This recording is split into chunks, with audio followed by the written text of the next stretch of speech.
Thanks for coming to the Warrant Committee meeting again tonight. We have a packed schedule, as always, and we will begin with approval of the minutes from January 11th. I'd like to make a motion to approve the minutes as written for January 11th, 2017. Thank you, Jim. Second. Thank you, Betty. Any discussion? All those in favor? It is unanimous. Thanks very much. A quick note about the timeline. Nothing has changed since we last met. The timeline remains as tight as it was. And I just want to note that we had a long meeting last week. We're going to have a long meeting this week. We're probably going to have a shorter meeting next week. But I am trying to jam in 4 budgets a night where possible, because we have a ton of articles coming our way, and none of the folks who are representing the articles are ready to come in and speak with us yet. So we need to do what we can do right now so that we have time for the articles later. That's it on the timeline. And anybody have any questions on that? Okay. Can we do a quick check-in on the subcommittees? How are things going with folks? Is anybody having any trouble getting in touch with their departments? No? No, We have, Lucinda's not. I'm on her committee. Okay. Next week is Public Safety Night, so it sounds like you have one of your 3 meetings already, and you have the other 2 all lined up, which is great Tomorrow's news. the fire department, and then on Friday we have inspectional services. Wonderful. Have you seen questions from anybody on the committee? Not yet, so. All right. Well, those meetings are happening, so if anybody has any questions, please send them over to Lucinda. And I think you sent questions. Somebody did. I don't remember who it was. A few people sent questions, but yeah, I did, but not on fire and police yet, actually. But I sent them on all the other ones through tonight, but not next week yet. I'm trying to get caught up. But anyway, that's an important part of the job, and just keep in mind that we're going to be writing a budget that has a warrant that has a contingent and non-contingent component. So the chair people, with the help of their committees, are going to be asked to write the little blurb that goes into the warrant. So you can look at last year's warrant as an example. It usually tends to be very similar to what happened last year, but a justification for why the decision was arrived.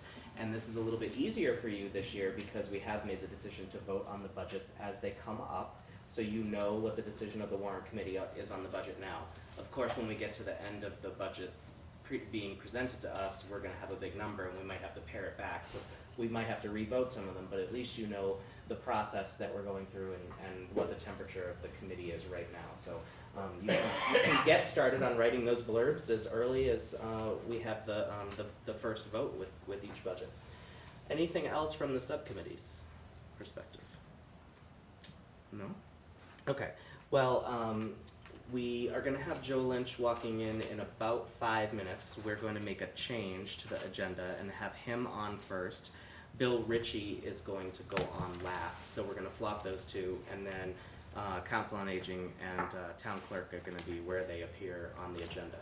But to fill this time right now, we can talk about number 8, the RFT requests, if that's okay with everybody. Okay, I wanted to point out to folks that we received this stormwater costs message, which I think Joe had prepared, so it came by way of Glenn. And if you were to have looked at it, I think you will notice under square foot area and fee, Town Hall coming in at the bulk for general government, their impact being only $1,400 in stormwater. School department has a pretty sizable number, $18,000, but Glenn did say that he thought they'd be able to absorb that as part of their budget, which is not surprising because it's in the 50 million range. Parks has a pretty hefty one, and we're going to want to talk with them about that when they come in, but they're at $3,641. As you can see, the vast majority of budgets, in comparison to the size of the budget, the impacts are pretty small. Fire $600, police $760. But when you get down to cemetery, she was correct that due to her square footage, her stormwater impact is significant at $7,096. Based on that, I went and had a conversation with Town Administrator Dennehy and asked him what his opinion was on it, and if we should be tapping into the reserve funds in his opinion, and what if these other departments come to us, and he really thought that one was pretty egregious, and that maybe we would think about the parks as well when they come in, depending on what their plan was. But it's of course our decision what to do with that reserve fund. But he said that he thought that it was reasonably unforeseen that if we wanted to approve that transfer to the cemetery as they requested, then he didn't have any sort of an issue with that. So I wasn't seeking his permission, but I was seeking his input, and that was his input. Jonathan? What amount is sitting in the reserve account? The minutes as of last week have it at, did you say it? 642,000? 642,000. The majority of that is for the Hendry's demolition, but I think there was about 250,000 that was sort of set aside for the warrant committee to do with as we saw necessary for unforeseen or unexpected things. Yes? So will the stormwater fee be in folks' budgets moving forward for like next year? They'll have that as part of their budget? I'm keeping an eye out for it as the budgets come up, Mhm. and last week they were, yes. Okay. Yeah. And then, so I just wanted to double check this number, 7,096. And then in addition to that, we did receive a reserve fund transfer from the cemetery for the position that was filled at a higher level than we had budgeted last year. And we discussed that on the floor of town meeting pretty quickly right before the meeting happened. We had them table the cemetery budget for the second night. We got together and we decided that was pretty much an unforeseen thing because there was a grievance, and they ended up having to rescind the offer to the person who had originally accepted it, and then they filled it at a higher level, which happened much later than the budgeting process. So we said that we probably would help them out with that if we could, and we're probably in a position to help them out with that. So I'm wondering where people are at in terms of reserve fund transfer for the cemetery, in terms of the stormwater fee that I mentioned and the position that we talked about last year at town meeting. Generally opposed, generally not opposed. Yes? Well, I agree, of course it was unforeseen, and of course there is an increase in the difference. And there isn't an awful lot, as with all the budgets, there isn't an awful lot of wiggle room for Right. her. And so generally, I would agree with what she's asking for. Stu? I would generally agree as well, but we're halfway through the fiscal year, and we could need it for a real emergency. So if we were to do, split Prorate the it. baby in half, hold some money aside, Mm-hmm. and see if through some personnel attrition or savings on fuel or whatever it is, that they get toward the end of the year and are able to absorb it, and if they're not, help them. Because as a matter of equity, if we do it for them, everybody else can come in and ask for the same thing. I get that it's a much smaller budget, but, I don't want to have them hung out to dry, but by the same token, there's still a half a year to try to come up with some or all of those savings. So when you're saying split the baby, are you referring specifically to the stormwater? Stormwater or- specifically, the salary, I think I'm fully on board with, because that's what we sort of led them to do. Right, exactly. You had something? No, I was just, I support it. I think we should wait maybe a little bit, but, On the stormwater? on both. Yeah. I mean, I feel like we could get lucky on a few things. I do feel like we told them this is what we're gonna do, Yeah. so. Okay. I fully support both. Mm-hmm. Did you have something else? Thought I saw you raising your hand. Oh, I was just, are you talking? Yes. Okay, so Steve, so you're okay with the position? Yes. Okay. So she budgeted, not anticipating the $7,000 for the, Right. so where in the budget do you think she could make that up? I don't know, but she's got Okay. a half a year that's something, she could save on fuel. She could have a staff person leave and she's not able to backfill that. There's opportunity, but by the same token, we can earmark some money and make sure that if we get towards May and all her money is right on schedule to be spent, that we cover it. I think she does have a seasonal worker line that maybe there could be some savings from. So do you want to hold on the request for a little while and let some time pass? Yes. Jonathan? Sorry. Oh, excuse me, when does the stormwater fee need to be When Yes, is would there you a like to study approach done? the table? He knows the answer. For the folks at home and people at the table who don't know me, I'm Joe Lynch, Public Works Director. Stormwater fees are all been calculated. We are actually in the final QA/QC process with Sobrio, our billing software vendor.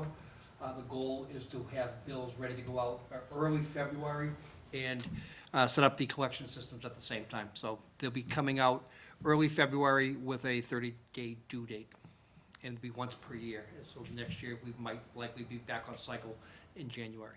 Okay. Yes, sir? Is there any way, I just don't remember how much is sitting in that, that if we don't pay it now, and we pay it, is there any opportunity that the money would go away and we wouldn't have the money sitting there to pay in the future? Could that happen? If we don't pay the stormwater fee? If you only paid half now, or if you paid none of it now, I think the comment was there might become an emergency that the money would have to be spent on something else. Could it happen that now it's too late? Only if we let June 30th pass and not have made the, there's like a 2-week grace period Okay. after that. But yeah, So, there is a day that you have to have spent the money by. okay. So I think I'm hearing hold for a little bit, but the bill is coming out next month. Yeah. What? I can pay it. I thought you had asked her to send 2. I did. She didn't do that yet, but then I immediately got this email from Joe and Glenn that showed the dollar amounts, and that one did stick out to me.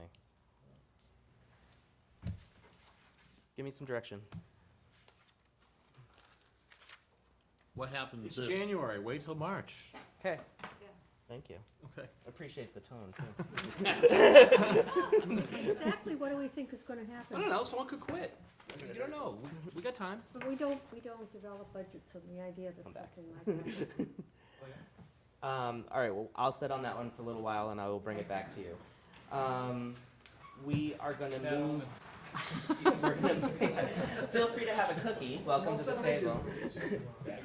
So as I said, we're going to make a little switch to the agenda here. Joe Lynch is back at the table. Thanks for chatting there for a second. And this was Betty White's brainstorm here. Joe does have a pretty long commute, and so Bill agreed to switch places with him on the agenda so that Joe would get home at a more reasonable time. So Right out of the gate, Chairman, thank you. You're That was the welcome. most generous and compassionate thing I've heard in a long time.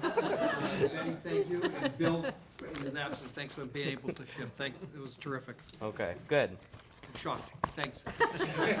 Now we're going to beat the heck out of you. It's okay. So this budget came in a lot later than the other ones, and I'm sure there were great reasons for it, but it did create a big time crunch for the subcommittee. So I wanted to thank Steve and the rest of the subcommittee for really processing through this in a week. Joe, for getting them on your calendar so quickly and getting these questions today. Steve, do you want to give us a little review of what happened at your meeting and just let us know the nature of some of the questions and how they turned out before we pass the ball over to Mr. Lynch? Betty and Megan, I had gathered up some questions and sent them over, and then we met today with Joe. Tonight, we're talking about the DPW budgets and not water, sewer, or stormwater. I guess those will be taken up later. Generally speaking, and Joe can get into this in a little more detail, the non-contingent budget is really level dollar on the expenses, although there are a number of individual line items in there that he's moved around.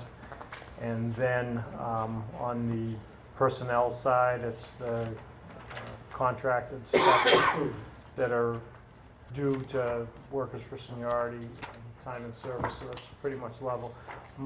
Much of our question was about services that are viewed as under-delivered, not it's maybe a bad word, but underpopulated, might be a little better. It's still not a great one. But, you know, things like the amount of money set aside for road repair, the money for some staffing to make sure that there's somebody there to answer the phones when folks are calling the DPW. What else we talk about? We checked in on the trash, make sure that there's enough trash revenue coming in. Question about the snow budget, which seems camped at $150,000 when it's 5 or 10 times that every year. Things that you have the opportunity during a non-contingent budget situation to address some of those in a sort of sensible way.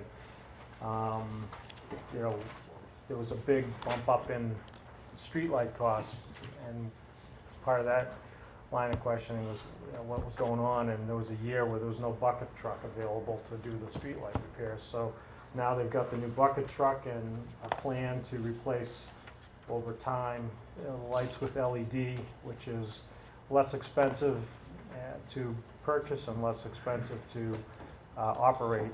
The electricity cost is much less. So things like that, and you know, we got some good answers. A lot of it's going to depend on you know, what kind of direction that you know, comes down the line from the selectmen in terms of how big of a override that they're interested in asking for and paring things back. But I think that was about, you know, the general nature of it.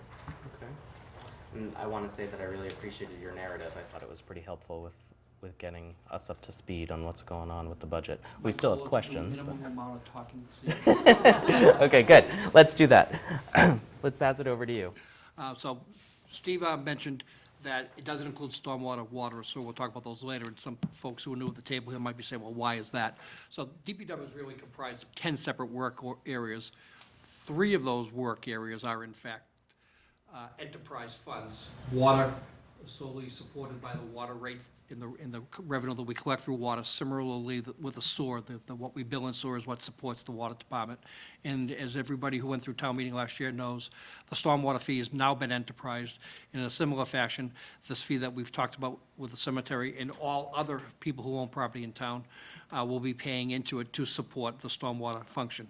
So those all work unto themselves and are not supported by the tax levy. So in the budgeting goal, it's of a balanced budget level dollar budget is within those supported by the tax levy. So it's those reasons they're omitted from this budget, and only those reasons.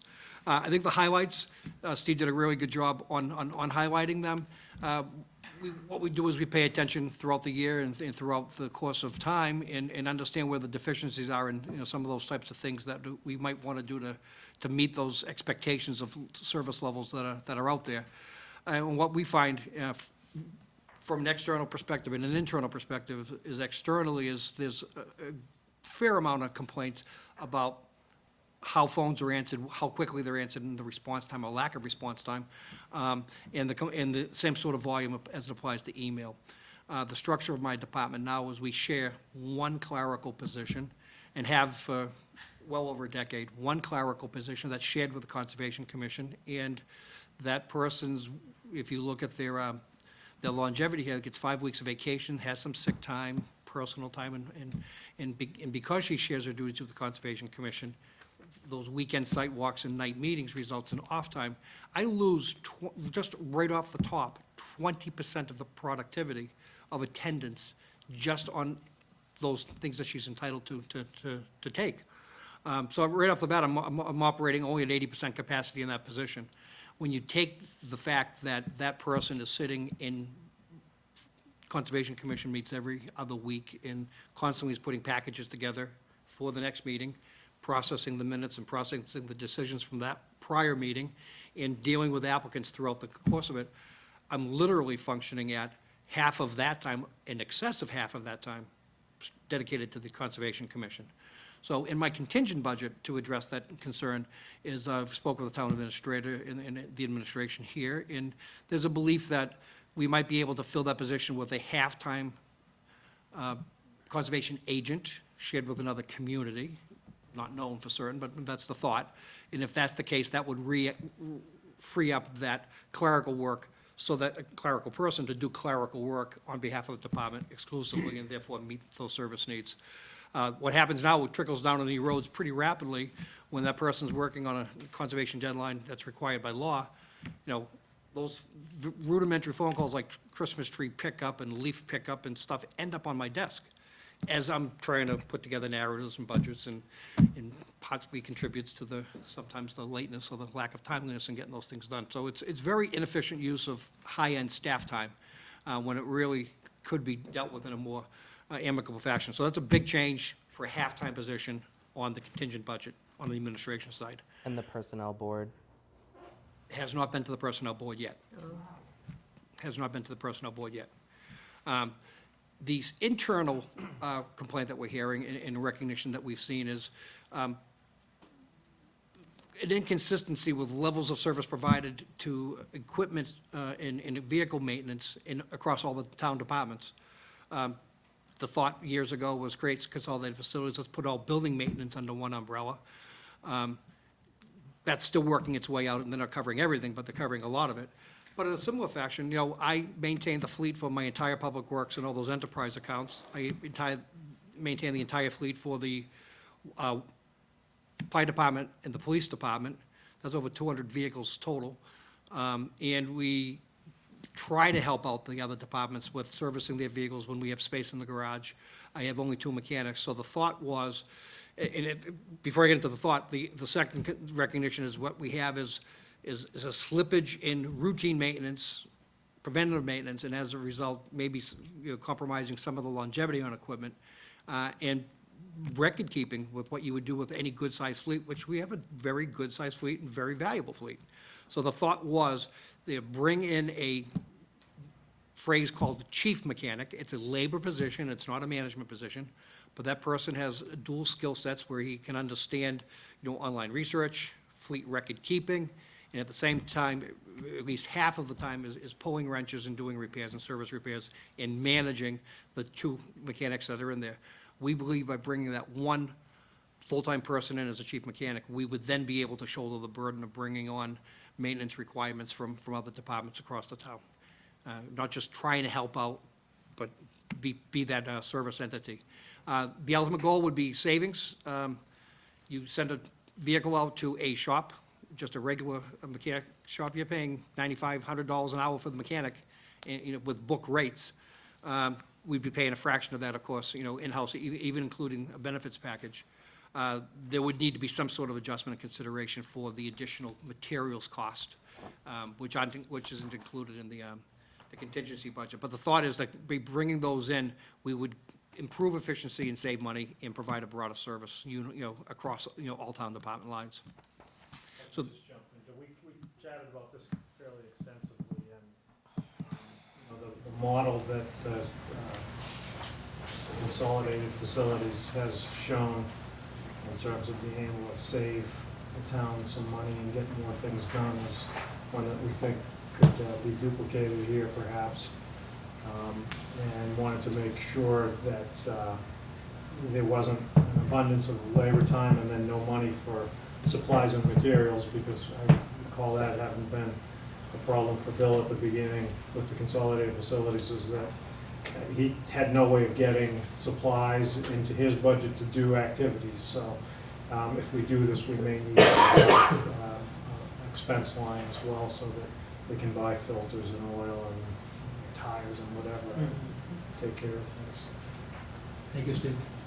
So those are the 2 changes on the personnel side. Any questions on that, Lee Michael? I just wanted to point out, it looks like the chief mechanic would be $85,000, and the the part-time conservation agent would be $28,683, it looks like. That's correct. And you can find those on the summary sheet. They're, as for important reasons, they're spread out across all the DPW budgets, but they're on the last. So someone asked a very important question about the personnel board. They have not gone there. What we've done is look at what we believe to be the expertise required at each of those levels, and we conferred with the existing salary administration plan, and we thought, where would it fit in? And we picked the step, I believe the top step in each of those positions. Okay. And we can recommend to town meeting to fund a position that hasn't gone to the personnel board, but the effect, if they deny it later, is that Joe couldn't hire for the position, so he wouldn't be able to spend the money that was allocated. Maggie? We did discuss this also a bit. How does a department of this size not have a full-time dedicated admin? How is work supposed to be done there? You have smaller towns and departments with 2 or 3 admin and all kinds of help. It just doesn't seem right. You have the town engineer answering the phone. You have the Milton neighbors groups all complaining that there's no friendly phone answering during the storm and nothing's going on. But if they're not going to equip this department, you know, I know that David Burns wants everyone there and wants to have the friendly Milton DPW. If they're not going to give them the tools to succeed, I'd like to know how they're supposed to do that. Yeah. I think one important contributing factor is when overrides happen, because that's when you can make some sort of change to a budget. Other than that, you're generally making cuts because your municipal budget is going down because of contract costs going up. So it's been more than 8 years since the last time we had an operational override in Milton, and I can't imagine you would have had much opportunity to hire somebody in a new position. You know, there is some, but not as much. No, and in fact, when you look at some of my, fixed operational costs, when you're looking at materials and things like fuel that are extremely volatile, some of the, construction costs and fuel costs have just been crazy for the past 8 years. And when you look at those, you're actually losing ground year after year. So we're expecting to do more with less. We're at a point we're getting less with less. Yeah.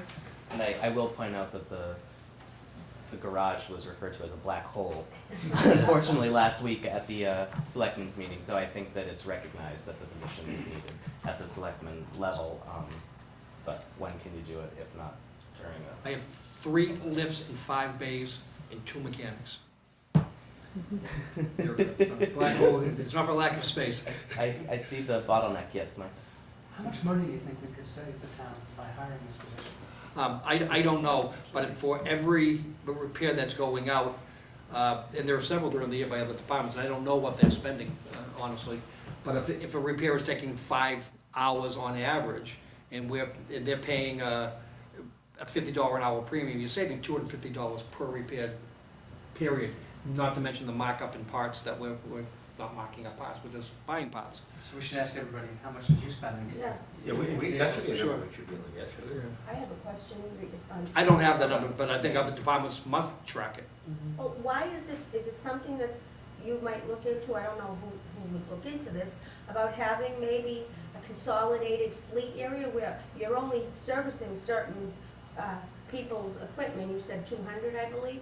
Why don't you have a consolidated central maintenance facility where you service all of the town's vehicles? Well, that's what this is asking. This is asking under the structure of the garage that we have, the physical structure, we are capable of taking on more workload. We have but only 2 people. We can't keep up with the workload that we have with those departments we're servicing. Recognition is, there are other departments who have a need. If we do bring them in, we feel there's a savings by creating this new position in-house. There's an ultimate savings. I think we need to probably start jumping into the budgets because there are plenty of them. And I think DPW General is the first one. I'm going to go in numerical order for those of you who are following along on your computers. And Joe, one of the things that I noticed was that so many of the line items that you called out in your narrative, and a lot of them are in the general budget, you said that price had come down, but you used the 5-year average. Can you comment, was there something big that happened one year, or what caused that anomaly? So there's that we saw? 2 things that we deal with, is volatility in the marketplace and the emergency nature of the things that we deal with. When's the next emergency going to happen and what's it going to be? I don't know. But we look at those things that we respond to over the course of any given year and over the course of time. And we try to look at not so much the peak year, but unless it's one of those things that happen on a pretty recurring basis, on those unforeseen emergencies, because you also don't see that I come in for reserve fund transfers. Yep. So we budget for them right up front, so we're able to deal with them when they do arise, because typically, we can't wait for the process to go through. We have to provide the service and get it done. Yep. There's that. The volatility in the marketplace is a great example, is fuel.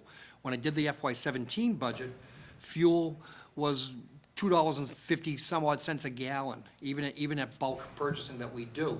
And we bought our reserves, and we buy stockpiles, and we buy them with, as part of a consortium with other communities. And as we burn them down, if you will, we go out and buy another block. Well, just in this past year alone, we went from the 255 range to the last block that we were capable of going out to buy was closer to the $1.95 a gallon range. But just since mid-December, Yeah. those prices have gone back up 35 cents a gallon. Right. So it's the volatility in the market on fuel is one of the things that's pretty dramatic. Okay. I will note that it seems like in a lot of areas, you did decrease the request that you made. You left yourself a buffer, but it seemed like you made some reasonable decisions. Is there anything that you want to say in general about the DPW general budget? Or Steve, do you have questions or anything that you want to point out about these sheets? There was nothing specific that I had, no. Okay. There's, so we talked about street lighting real quickly, and I'm gonna correct Steve on something he said. I think when he misspoke, he certainly understood what we talked about earlier. Street light supplies, we have 3,300 street lights, round numbers, across town. The high-pressure sodium incandescent bulbs, they burn out, they only have about a 5-year life, and they burn out frequently. When they burn out every 5 years, and we change them in the photocell, you're looking at about a $25 outlay to replace a bulb. Well, back when LED lights were $300, $350 a piece, it wasn't economical to swap them out. The LED lights now at $150 a piece, and those life cycles going from 5 years to 20 years, and your operational cost of buying electricity being reduced by as much as 70%. This is the time to start looking at, as we replace our bulbs, put LEDs in. And that's the difference between my non-contingent and contingent budget on the streetlight supplies, is to embark upon that effort. Okay, and that was, it's almost an $80,000 difference. That's correct. $85,000. And what that does, really, Michael, is forecasts that 600-700 a year that burn out. It gives us the ability, especially if we're buying them in bulk, gives us the ability to swap them out with LEDs as we go. So are you anticipating that the total cost of that project to change all of the bulbs would be $80,000 a year for 5 years? 6 years. 6 years. 6 years. Now, that's not to say the net is not gonna be lower, it probably will be, but the competitive grant programs are out there, there are rebate programs out there, all, various programs that can be applied for, but are less than certain, so that outlook will only improve. Okay. And the 150 could be 99 and then you're all that too, so. That would be great. Good, technology is getting better every year. The rebate's going on. Can you, yeah, and then the rebate would go down. Can you address the forestry issue and just what is it that we're getting for the forestry money? So, I don't think there's anybody at this committee who hasn't heard me mention before, and certainly the capital committee has heard me mention. We're losing trees at an alarming rate. We're planting fewer than 20 trees a year on a voluntary basis where people, donate them and we go out and plant them. But we're taking down closer to 50 or 60 trees a year, just through the attrition, through damage, windstorm damage and disease. Last year, if you remember, at town meeting, in fact, the Public Shade Tree Committee was created as an advisory committee to the Board of Selectmen. One of their charges, among many, was to go out and look at our inventory that we have and to assess what is this loss rate and how do we deal with beginning to correct it. So what it boils down to is there are about 800 trees that were lost in the past 15 years, and we continue to lose about 40 per year. So what this committee's goal, this Public Shade Tree Committee, who answers to the Board of Selectmen, or advises to the Board of Selectmen, has looked at is, let's set a goal of 10 years to try to recoup. So let's try to do 80 trees a year to take care of the old stuff, and then replace every tree moving forward. So based on that rate, that's where these numbers are derived from. The contingent numbers. The contingent numbers, correct. So the non-contingent would do about half that work. That's correct. Okay. Yes. Is there a pattern to where these trees are happening, or is it random? Do you have a reason why you think these are just happenstance? So we're pretty sophisticated. We have a GIS, so we know where all the holes are. We can look at it on a map and we can populate it. It's more complicated to determine cause of death. So we're not forensic pathologists for trees. But we do know that an awful lot of the tree losses we can attribute to gas poisoning, natural gas poisoning. We actually have a class action suit that's been pending for almost a decade now with several other communities going after the gas company, and it's a very, very bitter fight in Massachusetts because of its far-reaching ramifications nationwide. Nationwide. So depending on Is that from leaks? gas leaks, yeah, and, people have driven down the street and can smell those from time to time, and those are not doing any good to the trees. But the vast majority of them is they're old, they're overcrowded. The trees that were selected, 89 years ago, when roads were smaller and cars were almost non-existent. They were just poorly selected for the site. It was perfectly fine back then when they were selected, but by today's standard, they've just overgrown their host footprint, and it just died from old age. I feel the pain. Yep, go ahead. Chuck? Just a question and a question to the group. So in fiscal year 16, your actual was about 167,000 less than budgeted. For which line? Total, about, looks like you were over for salary and wages and under for general, probably overtime or whatever, I guess. So, I guess could you comment on, you may not know off the top of your head, but that's a pretty big number, is that? just I'm remiss in not pointing on the very beginning.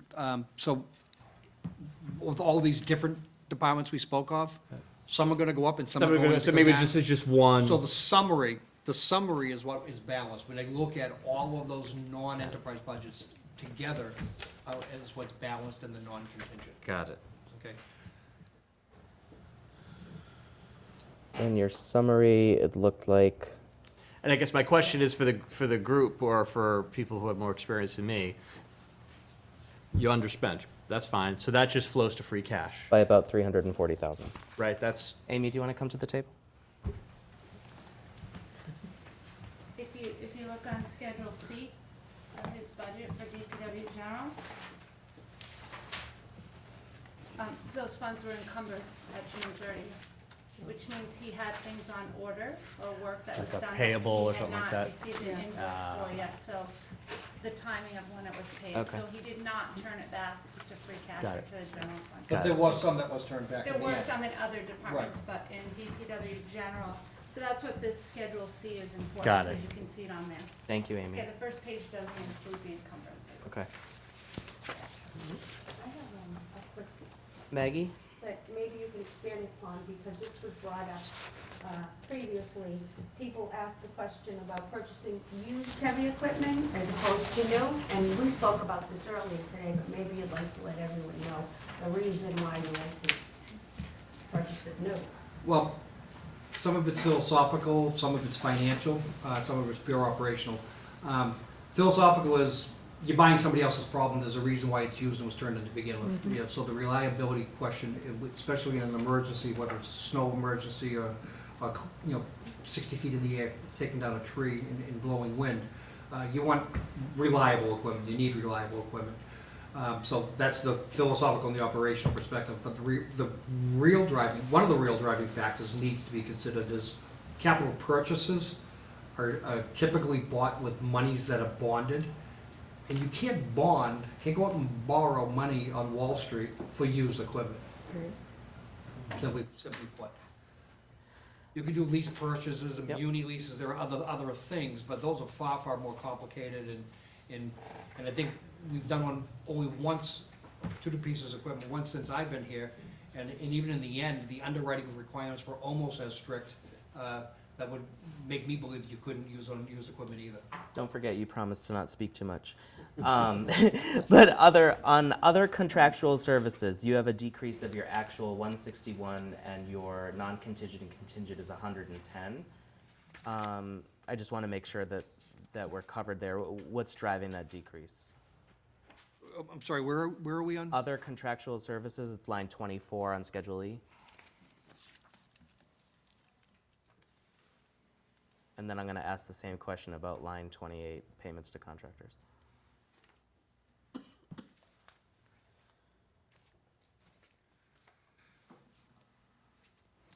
That's part of what Amy was suggesting, is that, payments to contractors, those are those contracts that we have geared up, that we had a mild winter or a bad winter, the things we want to get done.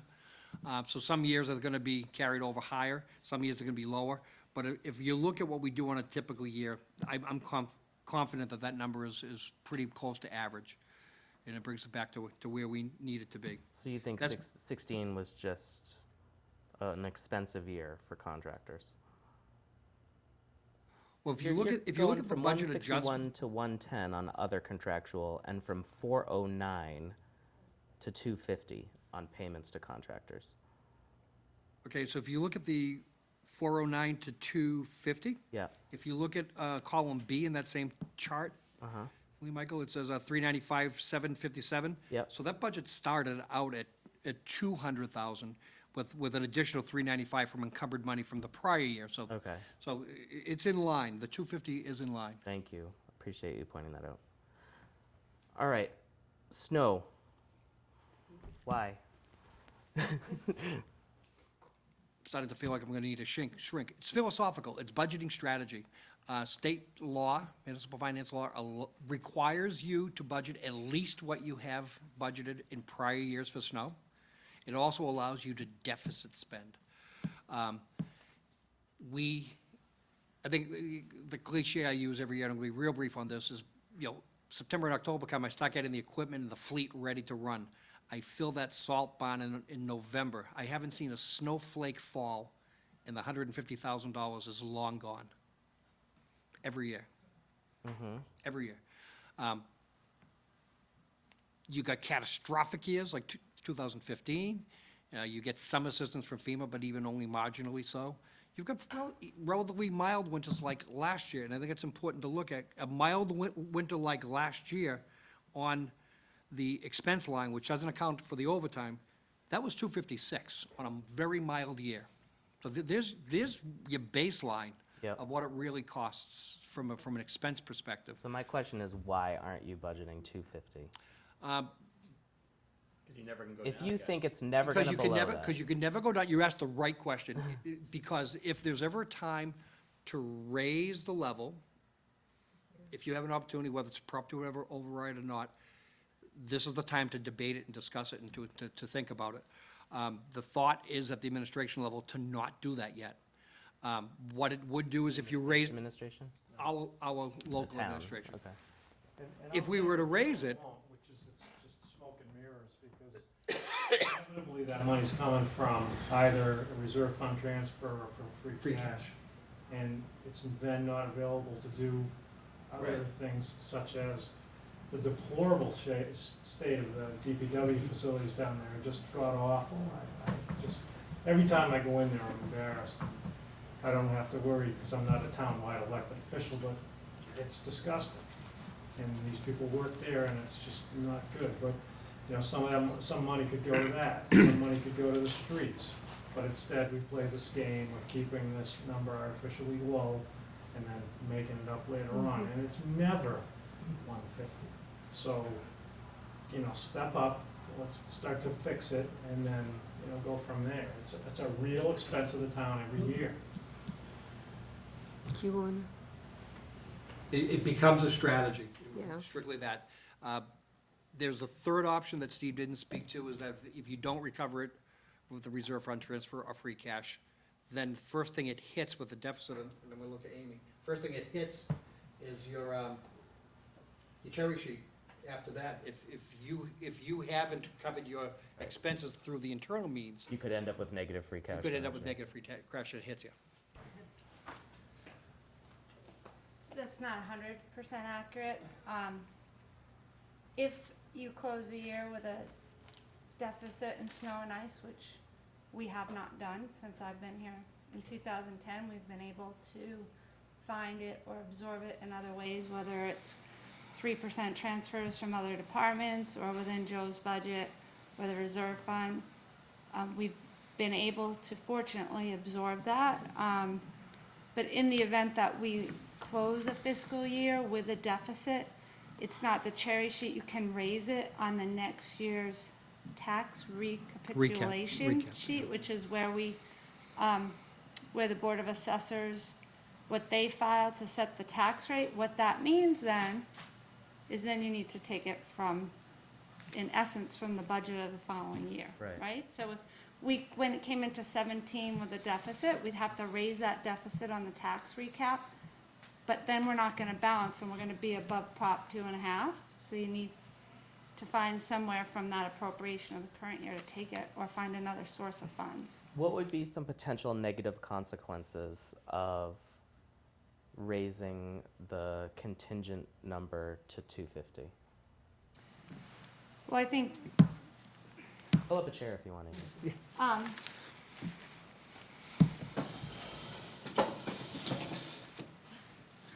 I don't know if I'd phrase it as negative consequences. I definitely understand the conversation that's being had. Again, since 2009, for fiscal 2010, the town hasn't had an override. So we haven't really had a lot of discussion about increasing that number. And that's because had we done that, we'd have to cut somebody, Yep. another department elsewhere. And we can deficit spend that. So the feeling was, okay, we've been able to find ways to manage it. And identify other ways to pay for it, but once you increase it, it stays there. It's there. And is there anything to indicate it's ever gonna go down to 150? No. So, it's probably a pretty safe, analysis to do. It's just all, it's just, I guess, preference. Probably a discussion you should have with the Board of Selectmen and the town, administrator. Climate change turned this into Arizona. We'd have 1 year where we carry over, and it would flow to free cash, and then from then on, there'd be an automatic flow to free cash, so it would offset. Or the law would change. Yeah. And if we turned it to Arizona, it'd be selling so much water, our water enterprise would be flush. And the question on, while we're on snow, the question that had come up last week about the reimbursement for 2015 from FEMA. And there's 228,000 that's coming in. I believe that's the number. Yeah. For 2017, the town meeting would have to appropriate, or it can flow to free cash for next year. Yeah. Again, I caution, like I did in the email that I sent you, I'm very cautious on how you discuss free cash, because nothing really flows to free cash, because the calculation is much more complicated than just we receive revenue that we didn't budget, so that's gonna add to free cash. It's not that simple, so I just caution people to say, oh, that's gonna flow to free cash, and then you leave here, or the public that's viewing turns off their TV and says, okay, we're gonna get 216,000 or whatever it is for FEMA money that we spent in a prior year, so we're gonna start, right away, we're gonna have 200,000 in free cash. It does not work that way, No, but it should have a positive impact on free cash. which may be offset by negative impacts elsewhere. Right, sure. That's That's always a the point. possibility every So year. until the Department of Revenue certifies free cash, the number we have for free cash is 0. Yep. Yeah, we'll never depend while I'm here Okay, on I free just, cash. I have to qualify that every time it comes up, because. Which makes me wonder why we would ever think to depend on it for snow removal. You know, we're Not supposed. depending on it for snow removal. Okay. Well, we don't Didn't say budget. that. No, you didn't. But we don't budget anywhere near what we spend. No, on and I snow removal completely usually. understand that conversation, Mhm. and I understand why you're talking about it.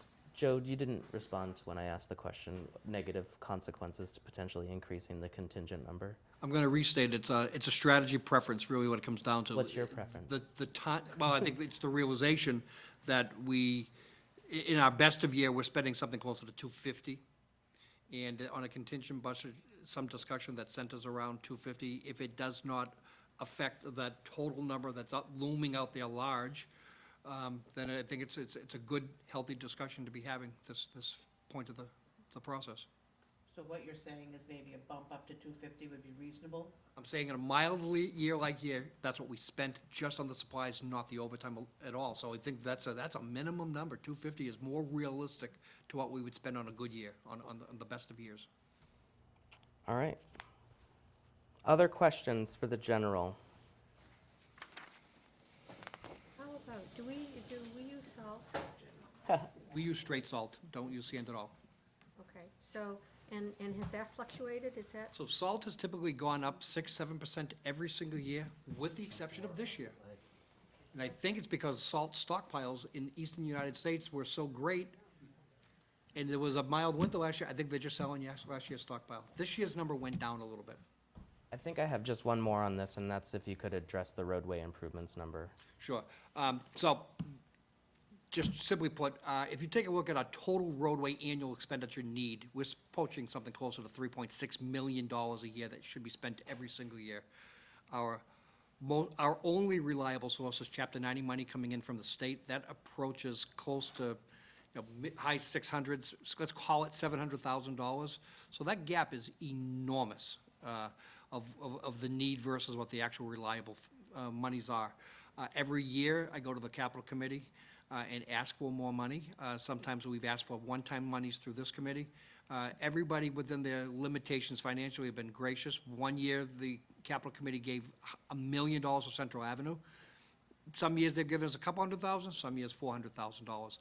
That's so unreliable. The capital committee, and Tom Hurley, who chairs that committee and who's on the Board of Selectmen, thinks a sustainable number ought to be put in the budget, especially if you're going for an override on the contingent side, to look at putting a number in there every single year as at least a starting point, and at the very least, a marker for future year needs.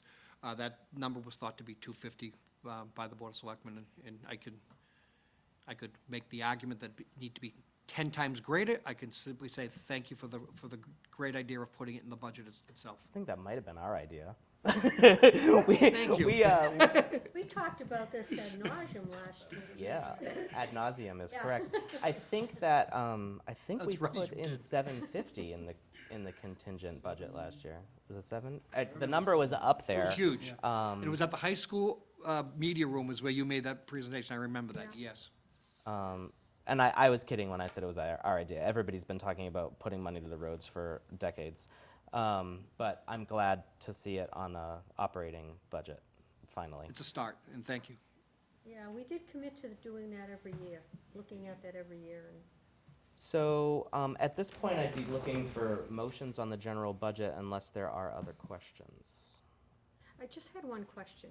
When we went back to the DPW and we were talking about putting another person on and doing in-house repairs, do you get economies of scale from companies that you use now for repairs, for mechanical repairs? I mean, when we outsource them? Yeah. No, we do No, not. you just pay right through the nose? Right. Okay. Anyone, anywhere? Should, Yes, sir. should we get that number, find out what the town pays for mechanical costs? Does anybody? The total- Have to imagine somebody knows it. You mean for for vehicles that we send outside the town? Yeah. Who would we get that from? Do you So know? if, to make life easier for you, if you wish, I can simply just put a query memo out to those departments that I know have municipal vehicles and just ask them if they have that number available. Okay. I can do that on your behalf tomorrow. Sounds like that'll be some tabulation and. Yeah. Sure, but yes, Yeah. best It just effort helps would be because nice. If we're gonna say, I mean, I know it's not the whole thing, but if we say that this is gonna help offset money. Yep, for I the was gonna ask, justification. How much is it gonna offset? Yeah. You know, is it all of it? Is it half of it? What? Is that accounting code? Is there an accounting Especially code? since we pay full price. Yeah, it'd be interesting. But you also can't make that statement if it's only 20 grand. No, he asked if it was separated on the list. I don't remember seeing it separated. No. No. Yes, sir. I'd like to make a motion to approve the is it the general budget, DPW budget as presented. Second. Discussion? I'll say, yeah, go ahead. My only comment is, I remember Darnell talking about the roads and 250,000. I mean, I'm just looking, I heard 3.6 million is what we need. We get 700,000. So I'm gonna put 250,000 on it. And never let me sit next to you again. And, you know, not only Bunton Street, but Adams Street's not been that great in Eastville. Anyhow, Yeah, London is there Street, anybody else who thinks we should raise them up, Yeah, above I the do. 250,000? Everybody Absolutely. does. Well, the only comment I would have though is, I could be wrong, but when we were looking at the possible of the total of the contingent budgets, I mean, from what I've been hearing, it doesn't even sound like that would be the override number, right? And so it sounds like you're gonna be cutting anyway. So if you add some money here, is this Cut gonna be deeper the first elsewhere. thing that's gonna be cut? So my other comment was gonna be about the snow and ice. I mean, it would make sense to bump that up too, but again, that could be something that's gonna be cut because the number is really large. You're gonna have to whittle it down anyway. I just feel like we're gonna be revoting it at some point. We are going to be revoting it, but it would be, All right. Yeah. but it will help me to build the budget No, to that's know cool. to know what numbers you want in there. So I'd be fine with voting with you on that. The only thing is, I feel like I this don't is have gonna a be one of number, those I mean, things. I don't wanna be the person who just like thinks like we're just spending, I always thought that was a convincing thing, and talked to John Thompson about how, don't be penny wise and pound foolish on these you roads. sat with us in great Did. detail, In actually. great yes, detail. we did. That's how I learned my street was a 43. I mean, Want to go for a number? I think when you have a contingent budget, I mean, we have the opportunity now to increase that level that Yeah. we were so adamant about increasing. We were all in this. I hope Darnell's watching. We do have to He vote. had a knee operation, I you know. I apologize for, spending too much time, but to Mike's point is, yes, the need is 3.7 million that we should be spending on a, 3.7 million on a recurring basis, but we also recognize that we're repaving and rebuilding those roadways where we've done water main work, so we actually tried to bear some of that burden within the water capital project. So if we were to lay a water main down and have a cost associated with patching the trench, that patch goes towards the paving credit. So some of that is actually absorbed through the way we structure our projects. But is it 250? The number is vastly larger than 250 a year. Yeah. Do you know? Can I ask? Do you know what that number is? That's a good point, I guess, if you're saying that, because I do always hear that it could be, it's in the threes, it's huge. Yeah, so instead of 3.6, 3.7, it's probably closer to $3 million a Oh, year. okay, that's not Yeah, that big of a it's- difference. But it's not, yeah, well, it's another $500,000, my Alright. friends. Yeah. But it's a big number, and the selectmen's point, I think, to yours was exactly recognizing where is the stomach for that contingent total? And they felt that that was the 250 number. We have a motion on the table, it's been seconded, and we're in discussion right now. I also want to point out, I can't believe nobody wanted to move up snow removal under the contingent budget. There's some If there's a time to make these changes to the contingent budget, now's the time, and if we have to pare back later because we think the number is unpalatable, then we can do that, but, I'd like to know, if you guys are not, if I'm on an island on snow, then No, you're I'm on an not. island. I'd like to motion to move We have snow to- removal. We have to vote. resolve, we have to resolve the Vote this first, first we have to one. resolve the first motion, Okay, unless he's gonna accept a friendly amendment, but let's make it, No. I don't like. he's not accepting any friendly amendment. He wants Not so friendly. this budget as is. Is there any other discussion on the motion on the Would you table? accept a friendly amendment to adjust the snow and ice number and I like the strategy on snow and ice. It's perfectly fine for me. As it is. It's the only thing you could deficit spend. Yes, I agree. Yeah, I agree with that. Leave it Just- alone. This doesn't give you I don't think you get transparency, Yeah. because you wind up putting a number out there that's could, let's say free cash came back at zero, next year you'd have to pay for that snow and ice. You never, Except that this is, if Right. you raise it, you're stuck with it. So if you put it up there, you're stuck with that in your budget. You don't go back to 150. We'll never go back. I Yeah, mean, we never. don't spend 150. So- I was on the warrant committee 25 years ago, Yeah. and I think it was 150 Yeah, back then. most It towns doesn't do make that. any sense, this number. Yeah, leave it, So- yeah, you should just do that. All right. Three working Yeah. just okay, so I'm gonna so we're still discussing, I think that we should be transparent and open in our budget, and we shouldn't have numbers that are completely, not true. I Any agree. other comments besides that? Michael, On that the wasn't a motion. personal attack, that's just the reality of the snow Yeah. discussion, right? That's it. Yeah. All right, well then let me call for a vote then. All those in favor of Chuck's motion to approve the general DPW budget as is? 4. All those opposed? 8. Okay, anybody abstain? No. Anyone? All right, well then, what else do we want to do with the budget then? I'd like to motion Maggie? to increase the snow removal budget to $250,000 For contingent? for contingent, yes. I'll second that. And Does would you it accept discuss? an amendment also to increase the road by another $250,000, make it $500,000? Yes. I don't think you should join those two. No? Oh, Let's do it separate, just for the Okay. sake of Okay. easiness. All right, so say no to that friendly amendment. Steve, did you second it? I did. Thank you, Steve. Discussion on increasing snow to 250. I would just have Amy stand up and tell us why we shouldn't do it all over again. I think I asked her that question. Stay at 150.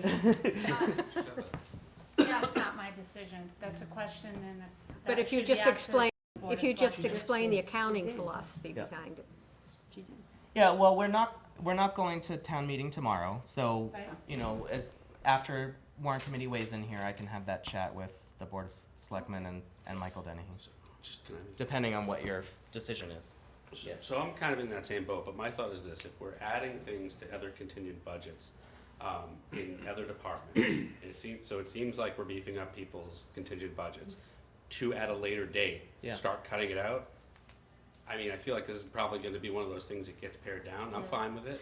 Yeah, to refresh my memory Might as on well why do it. we made this decision to build the budget from the ground up, I went back today and I watched last year's March 7th, I think it was, meeting. And it was a very passionate discussion about how this is the right way for the warrant committee to build its contingent, non-contingent budget, because To you put it take in. the temperature all along the way and you have the Yeah, hard I've signed discussions. on to that. That sounds good. All right, so any other discussion about Maggie's proposal for snow and ice to 250? All those in favor? 1, 2, 3, 4, 5, 6, 7. All those opposed?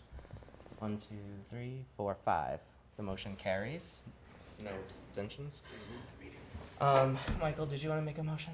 I'd like to make a motion to increase the road budget from $250,000 to $500,000 In the contingent budget? in the contingent budget. And I sure wish I had, I guess the $3 million is telling me, I'm not even coming close to what's needed, but You might not get a second.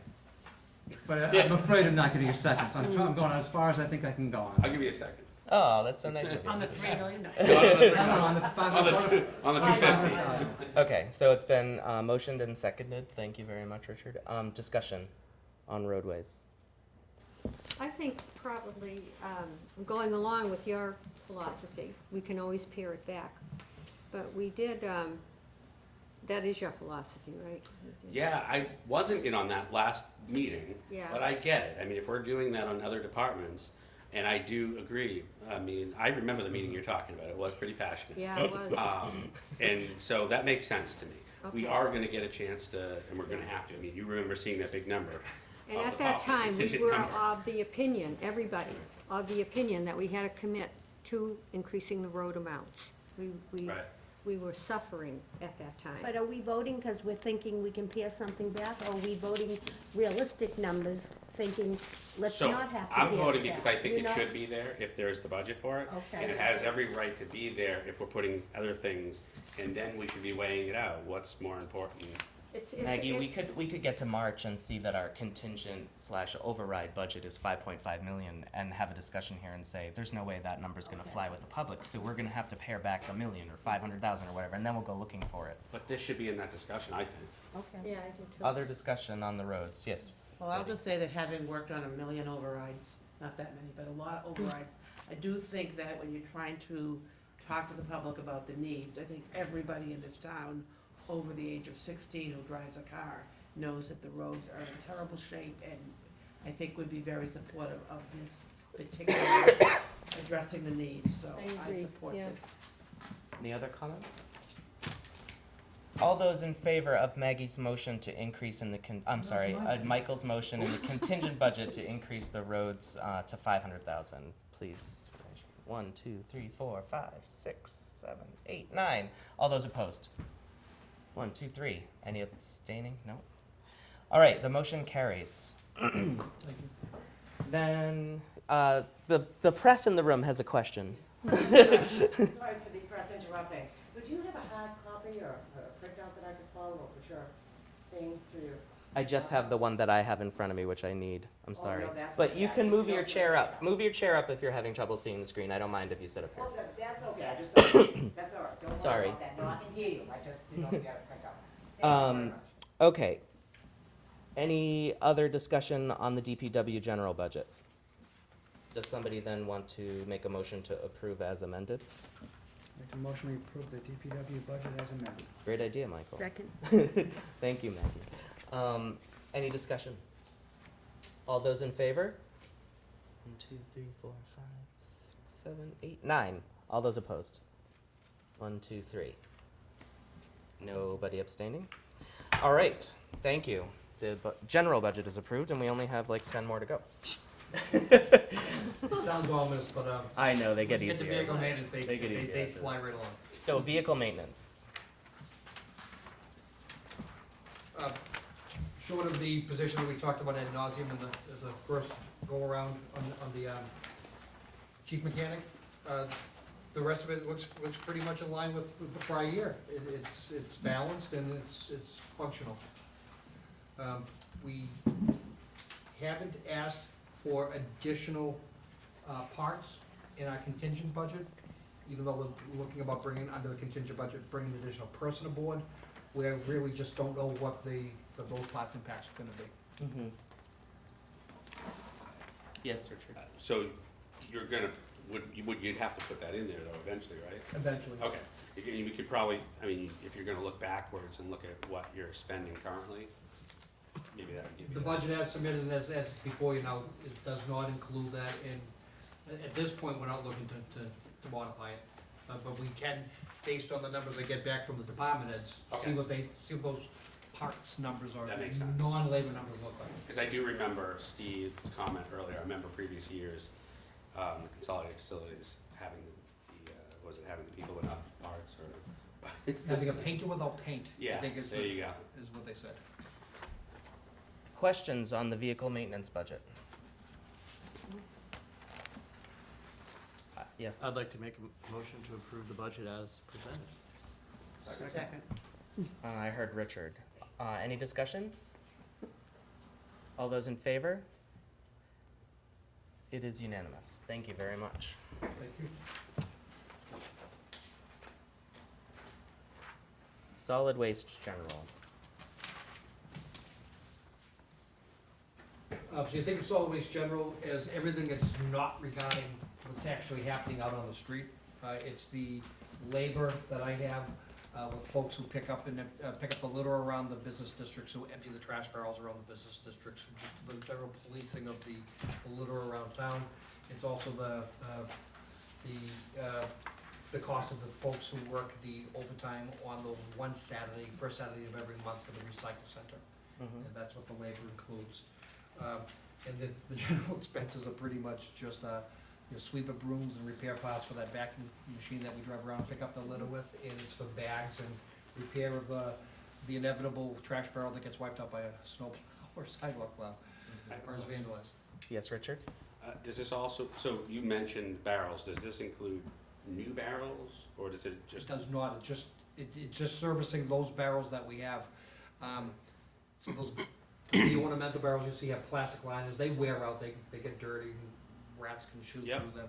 They need to be replaced, and that's a consumable item, as well as the bags we put them in them every single, multiple times every week. So it's not huge numbers, but the professional services line on Schedule E is down from fiscal year 16, but you're asking for, let me see, you're asking for about the amount that you spent in fiscal year 16, so you think that that's a dependable number. And then for general expenditures, you went down as well, but you're increasing that request for contingent and non-contingent. It's line 30. So, to Michael's point of transparency, the previous budgets for public works, for solid waste general was, all those supplies I spoke of were just all in that single one line previous years. We put it in, this is what I'm really spending on supplies as a portion of each of those. So the proportionate reduction is actually looking at what we've done, splitting out in prior years, and just showing it up that it is a supply, and not just a service. Richard? Just follow up, what budget would those barrels be on? So, like barrels that you'd find in the town?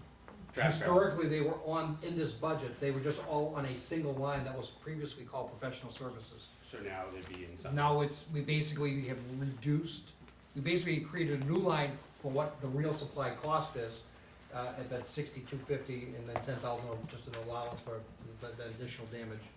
And therefore reduced the line above it by that amount. I'll tell you the reason why I ask, because I know I've heard people, at least in my neighborhood, complain about not having enough barrels in the parks and things like that. So the reason why I'm asking this is because it seems like the time to be asking, when do you ask somebody to put your barrels in? What budgets would that sit in? Parks, right? Park? No, does DPW? That's why I hesitated and almost snickered. Yeah. So, the barrels that we're dealing with are those on the street, the little barrels in the business Okay. districts along the street, So like and East not in the Square. parks. Okay. Yeah, so it's not those. However, there's been considerable interest that I've heard, particularly from Sustainable Milton, who we partner with on a lot of things, of rolling in a recycling program into the parks. It's not so much they're generating just pure trash and litter. Right. The vast majority, vast volume is plastics and cans and Right. and recyclables, so. That was really my question. Yeah, and their ability to gear up and to collect them separately and have a place to bring them becomes an operational thing that if the park department comes in, have they been here yet? Not yet. It's a valid February. question to ask. Okay, We thank hold you. that for them? I will. Thank you very much. Bring it back up. Any other questions on DPW solid waste general? Can you talk about rats? Oh, Yeah. that's a good You might have question. it. Can you be more specific? Do you have a pet service? I mean, you know, I'm hearing a lot of buzz about rats, so. So rodent control is Board of Health function. Yeah, Um, they said that They you said have you the did pest it. service So- budget, so that's why I'm asking. so they don't lie, they're accurate. For town owned, yeah. So in my facility, I have a lot of things in my yard that can generate nuisance animals. I collect leaves and vegetable stuff that ends up on our area as a transfer site. We have large volumes of trash that we collect. We have street sweepings and catch basin cleanings. We have storage equipment, all of which are attractive. We have a recycle center, all of which can attract nuisance animals. And we have our own pest control service who handles our yard to control the problems that we create, beginning and end.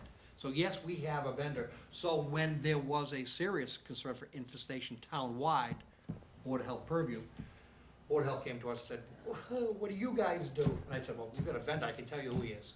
And so that was the extent of our involvement. Now, some of those came back, first of all, I don't know the entomology of a rodent, or particularly rats. What I do know is for some unexplained reason to me, this past summer was ridiculous. All over town, rodent infestation. Most of it seemed to be driven by people's improper composting that they do in their own yards as an attraction.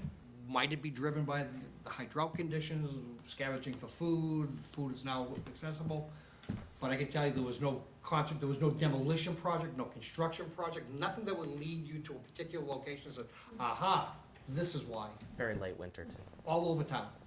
Maggie? The Board of Health, during her presentation, when we asked regarding all of the town-owned vacant properties with no buildings, there must be hundreds of them, said that your department was in charge of doing a monthly maintenance fee on that service. So if that's not correct, then no one is doing it, is that correct? Recall exactly what she said in response to that. I thought we were talking about the DPW yard at that point. No. No, it was So, let's be clear that the rodent control that we in fact do is specific to our DPW yard. In full admission, we ever need to worry about that because of the types of business we're in. We And- brought up a couple of different lots that were problematic in that discussion. One was in East Milton, and then another one was Road. Yes, that's right. Waldeck Road, I guess. Yeah, I don't know. Zero Where. Waldeck. Yes, Take the town out. That's right. We're gonna have to get together offline and figure out that, because to figure out who is responsible for treating that property. So as we're talking about that, just as a primer, you should look at all municipal land holdings that simply are not DPW's responsibility to care for. The town acquires open space and has it all over town. Right. That gets no care, whether it's a tree falling in someone else's backyard or falling on someone else's private property doing damage. If it's conservation land in the middle of the woods, You leave it there. when a tree falls down, I guess the town is still liable. Right. Sometimes we're able to go in and do cleanup after the fact, because my guys can do that. But it's not our responsibility to. And I think in a similar vein, there's never been a rodent infestation problem before until this year, and this year it was astronomical. Zero wall deck was directly attributed to two neighbors. One was doing large volume composting. Let me send an email to Caroline and get back to you on Zero Waldeck and the other town properties, but, Because I think the bottom line is, what should the town be spending for rodent control, and- Yeah. and where does it belong? yeah, and are we In responding? my yard, to- I've are we covered that responding to expense, complaints? in my yard, I've covered that expense in my solid waste general and in my other lines. Anything else in solid waste Yeah, general? I just had one question. So we have a maintenance contract for recyclables. How much is that? What I'm trying to get at, is it more expensive for the solid waste or the recyclables? Solid waste is vastly more expensive. On a per ton basis, I'm paying, transfer and disposal, I'm paying, FY18, I'm gonna be paying $69.50 per ton to dispose of trash. So anything was recyclable that ended up in the trash, that's what we're paying to just bury it or burn it. On our recycling contract, even though the price has gone up, we are paying a processing fee similarly. What do you do with it? Yeah. Only $15.92. It is cheaper to recycle. And is that a contract? Is that renewable? Do we have that with a company that, So, It's up next year, right? we're good, so those are the next 4 separate budgets we're gonna talk about. I can give you the primer on that now. Is our solid waste collection, is the trucks that drive around and pick up the trash. yeah, And then there's the cost of taking that trash and disposing of it. Those are 2 separate contracts. It's a 5-year contract. We Okay. are in the 3rd year, and come FY18, we'll be in the 4th year of that 5-year contract. okay. And each of those future years are forecasted, that's why it's a contract number. Similarly, the trucks that drive around and pick up the recycling is a fixed fee per year, divided by 12, we pay that every month. That's a 3rd budget, it's called curbside recycling, and that includes just the collection of the trucks. In addition to that is the cost of processing, and we are pretty consistent on how much tonnage we generate, so that is a contract unit cost, but the total cost in the end really is driven by what is the tonnage we actually collect. But that unit cost is also locked in for a total of 5 years. Okay. Chuck, Okay? you had And something? similarly, yard waste, the same exact principle on yard waste, Got it. locked in for a 5-year. I'd like to make a motion to approve the budget as presented. Second. Thank you, Steve. Discussion? I guess I'd like to Mark? ask a question on Yes. the rodent control, because it does seem to keep coming up with every department that comes through, right? So is there an opportunity here possibly for like a consolidated facilities to run a town-wide You're right. rodent control where we don't have each department hiring some external vendor and getting less favorable terms where they could, get that in one solid contract? Let's ask Sounds Bill, let's ask Bill his thoughts on that when he's here later tonight. He's gonna be here from Consolidated. Okay. Any other discussion on the motion? All those in favor of approving the solid waste general budget as is? It is unanimous. Thank you. We can go into the same sort of discussion, but I think my primer pretty much hit it. My solid collection of refuse, Yes. it's the cost of the trucks coming around, it's a contract amount, it's the only line item. It's fixed for next year, it's $424,800. I recommend approval if you are so willing. Chuck? I'd like to make a motion to approve as submitted. Second. Thank you, Betty. Any discussion? All those in favor? It's unanimous. Thank you. The next one, in a very similar vein, that's the transfer. Once we collected that trash, it's gotta go somewhere. The cost is based on that $69.59 per ton. Our tonnage is pretty typical year to year. That forecast of the tonnage is the 337,075. It's adequate. It's only $2,500, $2,200 greater than last year. Again, Chuck? ready to go. I'd like to make a motion to approve as presented. Second. I'll say Betty, since she was on the last one. Any discussion? All those in favor? Unanimous, thank you. The next one's a little more complicated, I can't be as pithy. Curbside recycling is the cost of the trucks to drive around and pick up the recycling, it's the processing of the recycling, but it's also the cost of me disposing of those materials we collect up at the recycle center on the Saturday. And what we've seen is a pretty dramatic increase in the cost of disposing televisions, electronic components, and Freon white goods. So stoves and wash machines and dryers and that sort. No, we're not seeing a dramatic increase, but anything that contains Freon and anything that's electronic with a tube or a flat screen is a huge increase over the years past. So that's the difference in the contingent and non-contingent number. We've carried on the non-contingent the exact number. We're hoping that the market is changing somewhat. It's been volatile. There used to be some value in what they got out of the TVs that they could sell. Right now, we're seeing that it's pretty large, but it's only been over the past 3 months. So to put that another way, your general expenses for curbside recycling at 20,000 in the non-contingent, you recognize is not sufficient for what you're doing right now. And so $40,000 you think would cover the amount of recycling that's going through the recycling center? That's correct. Okay. Richard?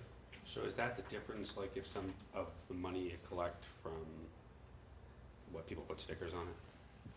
So it doesn't pass through direct like that, it's non-enterprise, so the sticker revenue that we sell a sticker for, and the stickers that are adhered to these products, they show up on Amy's side of the revenue side of the equation for the town as coming in, so it doesn't go directly to solid waste. So any increase in sticker price would simply improve the bottom line on the town municipal revenues. It wouldn't affect or offset any increased cost in the actual operation. But also no stickers are required for most of the metal items that you mentioned. The grill doesn't you use the sticker. We do not require a sticker on anything except those Freon products and televisions. So Freon will be freezers, chest freezers, air conditioners, and refrigerators. So do you require enough stickers on those to actually cover the cost? We do. With the exception of this recent big change with the TVs, that we would probably have to revisit that. The selectmen, on I believe it's $3 stickers, we might have to go to a $4 sticker. Again, it doesn't help the budget, it would only help the revenue side coming in. I don't understand why the amount would go up then if we're bringing in enough money to pay for them. The money's still coming in somewhere. It just goes to the general fund, right? But it's still coming in. Yeah, But we have to go back. But it's still coming in. it doesn't go anywhere though. Was there a reason this isn't an It still enterprise? comes to us. It's just the way that the accounting works. That's how the money gets into Joe's budget, is that it's appropriated through town meeting. So there is the possibility of setting up a special revenue fund or whatever so that money could flow back. That's similar to the discussion we had last week, but that's not the structure that we have. Okay. So the real cost is 40, but because they're told to hold the line on the budget, the non-contingent budget is at the 20. I get it. Any other questions on curbside recycling? Chuck? I'd like to make a motion to approve as presented. Second. Betty, thank you. Discussion? All those in favor? It is unanimous, right? Thank you. Okay. And my last budget is, most everybody remembers we had a landfill. It's in the shadow of where the golf course is now. So even though the landfill is closed, there's still a regulatory requirement that we go to all the groundwater monitoring wells that are there, sample them periodically, analyze them, and file reports to the DEP. And that's exactly, it's that only line on that is for that purpose. The prior contractor had been carrying a contract price of begrudgingly for $16,000 a year. The past 2 years wanted to increase it. We said, look, you can't. And in this year, he said, look, if we can't increase it, you're gonna have to get another vendor. So that is his real number. So I think that's good and bad. It's good because it saved us money over time, but it's bad because if we're not looking at an override scenario next year, then we have to come up with more money for the increase, you know? Michael, I just want to point out that that number is in contingent and non-contingent, so it still works in the balance of the net. So I'm not asking for more money in the non-contingent. But if we did this in budgets all across the town, and we held those contractual increases off until they became sort of an emergency number or whatever, then we would have sort of unplanned large jumps.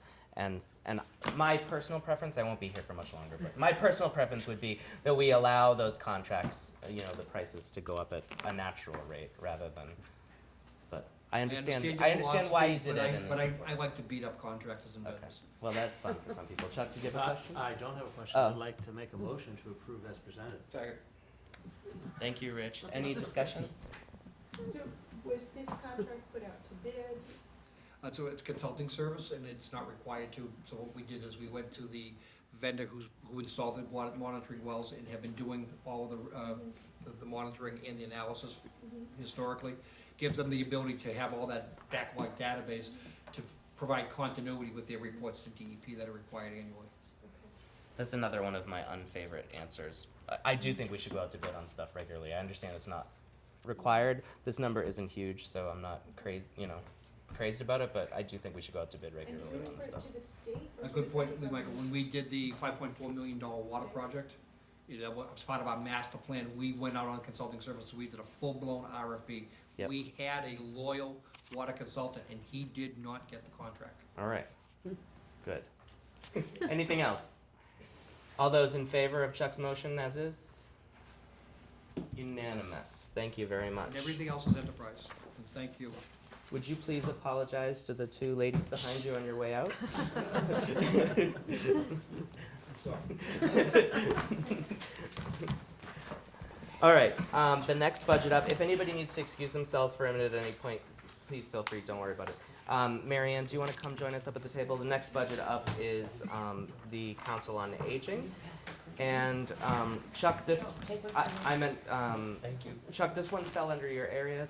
Do you want to open us up with any comments, or do you want us to just throw it over to Mary Ann? So we had a nice conversation, and Marion made a very, I think she'll make it now, and I think she made it in her narrative, you know, kind of the demographic changes I think this is going around across the country, but we're not immune to them, just the amount of folks getting older, and really the tiered groups of people just entering retirement, to people in their 80s and 90s, and some of the challenges that she has.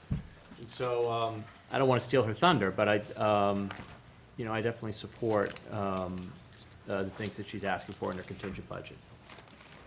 Marion, thanks so much for joining us tonight. Good evening. 25th budget presentation. Wow, congratulations. I know. Get a gold watch. Thank you. So first of all, just briefly, because I know you're pressed for time, I just wanted to let you know that last year we had our first full year of the full van driver position. That was a position we fought for so long, and it cannot be going better. We are able to accommodate more residents. We have greater flexibility. People who now require treatment such as chemo 5 days a week, the van is there to help them more than ever before. We're able to help with emergencies, and the feedback we're hearing from the residents has just been incredible, so thank you for funding that position. There basically is not a big change between 17 and 18 budget. The salary line did go up a little because 2 employees were eligible for step increases. Last year, we went before the Personnel Board, the Board of Selectmen, and the Warrant Committee in regards to the Outreach Coordinator's position. All 3 boards unanimously supported it. We're very well aware of the need and the cost it would save the town in the long run. Unfortunately, it was based on the override, which never happened, so the position is in the Personnel Board plan, but again, unfunded, and back this year, again, in a contingent budget. I really I don't want to rehash what we did last year, but the need continues to grow and grow and grow.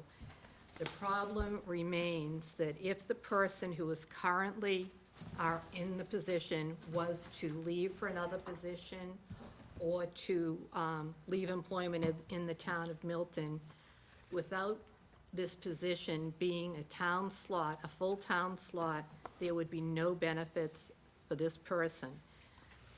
The current person is an RN. What we would be looking for if we went out, we really, really need a licensed social worker in this position. Just last weekend, we had, the incidents always come on a Friday, a horrific incident down on Rose Street, horrific. I can't tell you how bad it was. The town now stops working at 1:30. I'm salary, so I was there until 5 o'clock at night. I was there on Saturday. But we need people that can go in and stop situations like we saw over the weekend with the police and fire from happening, and that's what an outreach coordinator does. So, you know, I know everybody feels they need positions, but I think this is one that can truly, truly save the town money. We're looking at roughly $40,000. Thinking outside the box a little, and I mentioned this when I met with Michael Dennehy and Amy Dexter at our meeting. We currently have a 17-hour-a-week slotted van driver position. I'm willing to go to the personnel board and to take that position out of the personnel plan. The person who's a retired person who doesn't need any benefits, I could pay him out of a different funding source and maybe use that roughly $21,000. That would bring the outreach position that I'd only need $20,000. I'm just trying to do whatever I can to get that position fully funded as a town slot. So other than that, you know, everything remains the same. We remain extremely, extremely grateful to the Copeland Family Foundation for the last 15 years. They have provided $25,000 in donations. What their donation and the incredible fundraising done by the Friends of the Council on Aging do is purchase vans, cars. We just purchased, the Friends purchased a new handicap van this year. It pays the part-time van drivers' salaries. Certain things like, you know, they have now when you go into the senior center, we have a curing station, so people come in, feel welcome. They pay for things like that. So I think, you know, we're one of the departments who does a lot of fundraising. We don't look for reserve fund transfers. One of the questions Lee asked me last year, I don't know if any of you know, but we had a major flood in the senior center. So one of the questions was about how we overspent on office supplies and any supplies by a small amount. That was due to we lost boxes of paper. The insurance did cover some of it, but what that covered were the computers, the printers. It happened in a supply closet, a health room, and a computer room. So that we had to replace paper, all sorts of paper supplies, coffee cups, sugar packs, things like that, gloves in the health office. So that's why that line went up. But we don't come and we say, you know, we need this, we need this. What we need is this position. I can't stress enough how important it is. I go back to, I'm very active in the Mass Council on Aging statewide, and we all sit around at tables and talk about what we have. The number of seniors in Milton, as Chuck just mentioned, is growing, and we're dealing with two groups. We're dealing with the 80-plus. Our oldest is 104, who need certain services. They're basically looking for like transportation and just help because there's no one to help them get to where they need to go. And then the baby boomers. And they are the people, and I'm one of them, who are not saying, I want. They're saying, I pay taxes, I demand. We're doing programs on Saturdays occasionally now, evening programs. There's no staff to do it. I mean, you're looking at her. But they are paying taxes, and everyone, when we sit around the table, says the same thing. It's so cost-effective for a town to keep an elderly resident in their home, paying taxes, and not a drain on service. Yeah. So I'd just like to say, you know, I think it's a little bit of money. It's greatly needed, and I think in the long run, it would help the town of Milton. So I'm happy to answer any questions you have on the budget. Maggie? It's not, it's a general observation. First of all, I want to thank you for your service. I feel as though I'm meeting some sort of a celebrity for the first time. You've been here so long, and I've read about all the wonderful things you do for our seniors. First of all, I feel like they're the silent majority. they are too proud to come out and ask. They may not have food, they don't have certain things, and I think as a group, as a town, we need to come together and do more for the seniors. I really think it's so important. They deserve to stay in their houses, they deserve to grow old there, and we have to do what we can to help them. And that is, We're all gonna that be is what there. they want, Maggie. Their goal is to be independent and to remain in their own homes. These are the people who supported, as you said, Betty, all the overrides in the past, and, you know, who are so proud of the schools, and, you know, their home is their largest asset. They want to do what they can to keep it, but we just need that little bit to help them when they need it. They're not coming forward, as you say, sometimes we're identifying them by the situation on Friday. A mailman went to the door and smelled gas and said, uh-oh, what's going on there? Called the fire couldn't get in. The person unfortunately had some dementia. You know, so it has like an effect, but if we can get somebody in there who knows what they're doing and have more kind of like players on the field to help with situations like this, it would be a much better situation. Chuck, you have a question? I was gonna make a motion, but maybe. I just had two questions, if that's all right, before Sure. the motion. Again, thank you for the tremendous work that you do. No, it's a team effort, trust me. Can you just inform me, are the folks that use the van eligible to use the MBTA ride services? Some of them are very loose, so let me just briefly tell you what's happened with the ride. I sit on the Legislative Committee for Mass Council on Aging, and we're up at the State House all the time on the ride issue. The ride is not the answer. It is horrific. That's the only word I can use to describe it. They will pick you up, it's kind of like people call it a cattle car. You know, people that are going to chemo, especially elderly people, they get out of there. They don't have the luxury of sitting in the van for 2 hours to get back to Milton, you know, while they make the loop around. What's happened now is you have to be requalified every year for the MBTA ride. Our seniors have to go to Charlestown and do a simulated test on a treadmill to see how far they can walk to a bus stop. They're not taking into account some of these people are, you know, certainly able to walk, but can they walk in bad weather? Can they walk if there's ice? None of that is taken into consideration. They just increase the cost of the ride. As always, you know, that's who it hits, is the seniors. And, you know, they talk about, well, it went up $4. $4 is a lot, when last year your Social Security didn't go up. So yes, some of them are eligible. It still requires a doctor's note and a reason, you know, that you have it. But it is not the solution for most seniors. And another question is, how much can visiting nurse services and the social worker at Milton Hospital do to help in situations like those difficult situations where you identify a need for a social worker? They really don't, because they're in a different, you know, we're a department of the town. So, you know, when this situation happened on Friday, I was contacted by the fire department. So the hospital, unless it would be through their own case management, we do work closely. If they, you know, they'll call us and say, can you explain how the van transportation works, or things like that. But as far as, you know, they're getting into an issue that's, you know, outside of the hospital, it doesn't happen. And visiting nurses? No. Are using them with the social workers that they're available for helping? No, they're strictly, you know, if they're not private or through South Shore BNA or, you know, the Norwell BNA or through the hospital, no, they don't. Thank you. I just have, Brian? yeah. Also, Sorry. and I could be wrong on this, but the people that I know that use the ride, you have to reserve time, a long period of In time. advance, right. And these appointments change, and then they lose their space. So it's really not the not an alternative. But what I wanted to ask you is, in the interim, before a position is approved, if it is approved, can you take advantage of like the VNA? Is that possible to fund you to do that ever?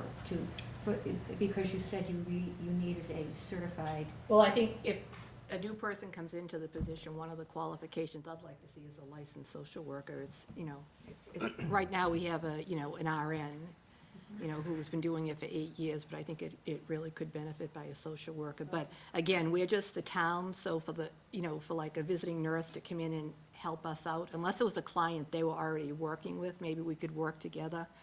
But there's a, you know, a separation. Here's the town and, you know, here's the visiting nurses. Chuck? I'd like to make a motion to I think we have another question. I'm sorry, he called on me, but go ahead, Michael. Yeah. I'll give up the floor. No, I just, to the extent that we could work together, like when I heard the questions Mary Lou was asking, and it seems like the more that we're siloed, that's not a good way to run things.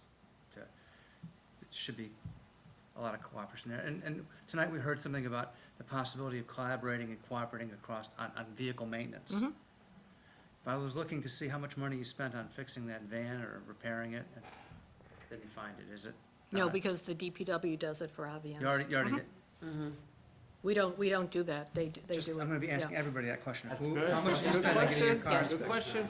So, just to go back, the Friends Buy Our Vans, years ago, it was a federal program. I'd write like a 40-page grant and get them through the federal government. That program was cut 5 years ago. So the Friends buy them when they need to be replaced. So luckily, our fleet of 3 vans and 2 cars doesn't put a drain on them, because when they get to that point, sometimes, they usually trade them in for a better one. So you have a thing where you just, problem goes, you need new brakes on the van or something, they give it to the DPW and it comes back with It comes new back with new brakes. brakes, yep, Free vehicles, free wonderful. fixes. yep. Chuck. It's a great country. I'd like to make a motion to approve the budget. I'd like to amend it. Okay. I'd like to amend the non-contingent budget up $20,000 For what line? for personnel.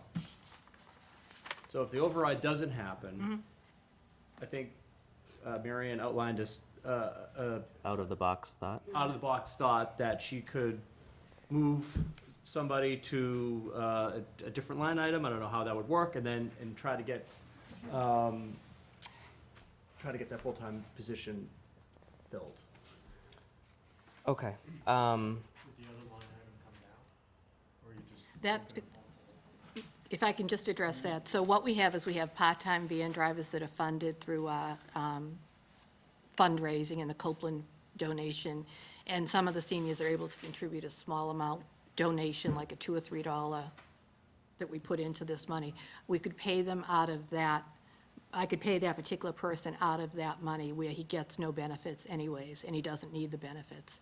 So it would just be a different mechanism, but it's So we not. take that Right now, it's plus a another town 20 slot, right, so it would not be a town slot anymore. It would be in that gray area they call, what's the word they call them? Seasonal? They're really not seasonal, but so it wouldn't be in the town personnel classification plan. Jonathan, I don't did it? think that accomplishes what you're trying to accomplish, though, because that only bridges 20 to 40.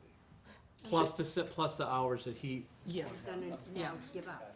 The change that she's suggesting is going to end up saving money on benefits. So she's saying she would allocate that money, and then she's 20 short if she does that. But again, I haven't gone back to the personnel board. This was just a thought on how to get to where we need to be. So I just wanted to briefly bring it up here, but I am going to, if an override doesn't pass, I will go back to the personnel board. Okay. Does anybody want to second Chuck's motion to amend? Thank you, Rich. Discussion on that point? Bumping up the non-contingent? It will not be level dollar anymore. Just the non-contingent. And the amount was 20,000 even? No, it's roughly, let me just, $21,024. $21,024. It's been motioned and seconded. Any further discussion? All those in favor? 1, 2, 3, 4, 5, 6, 7, 8, 9. All those opposed? 3. Any abstaining? 9 to 3. The motion carries. Budget passes. All right, thank you very much for your time. Thank you for coming in. You do an amazing amount with very little, and I appreciate it. And I was happy to support that position last year, and I'm happy to support it this year. Thank you. Susan just ran out of the room. I'm sure she'll be right back. Bill, you're really getting stuck this time around. Sorry, we moved you late, and now it's actually. Yes. Is that a 20K increase? 21,000. Or was it exactly 21? $21,024 to the non-contingent salary sheet, and we'll have to figure out how that gets reflected because it would require changes to the sheet that I can't even imagine right now.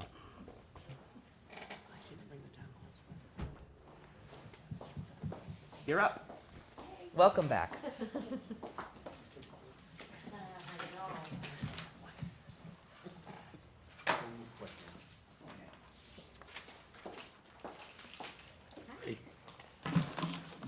Hi, all.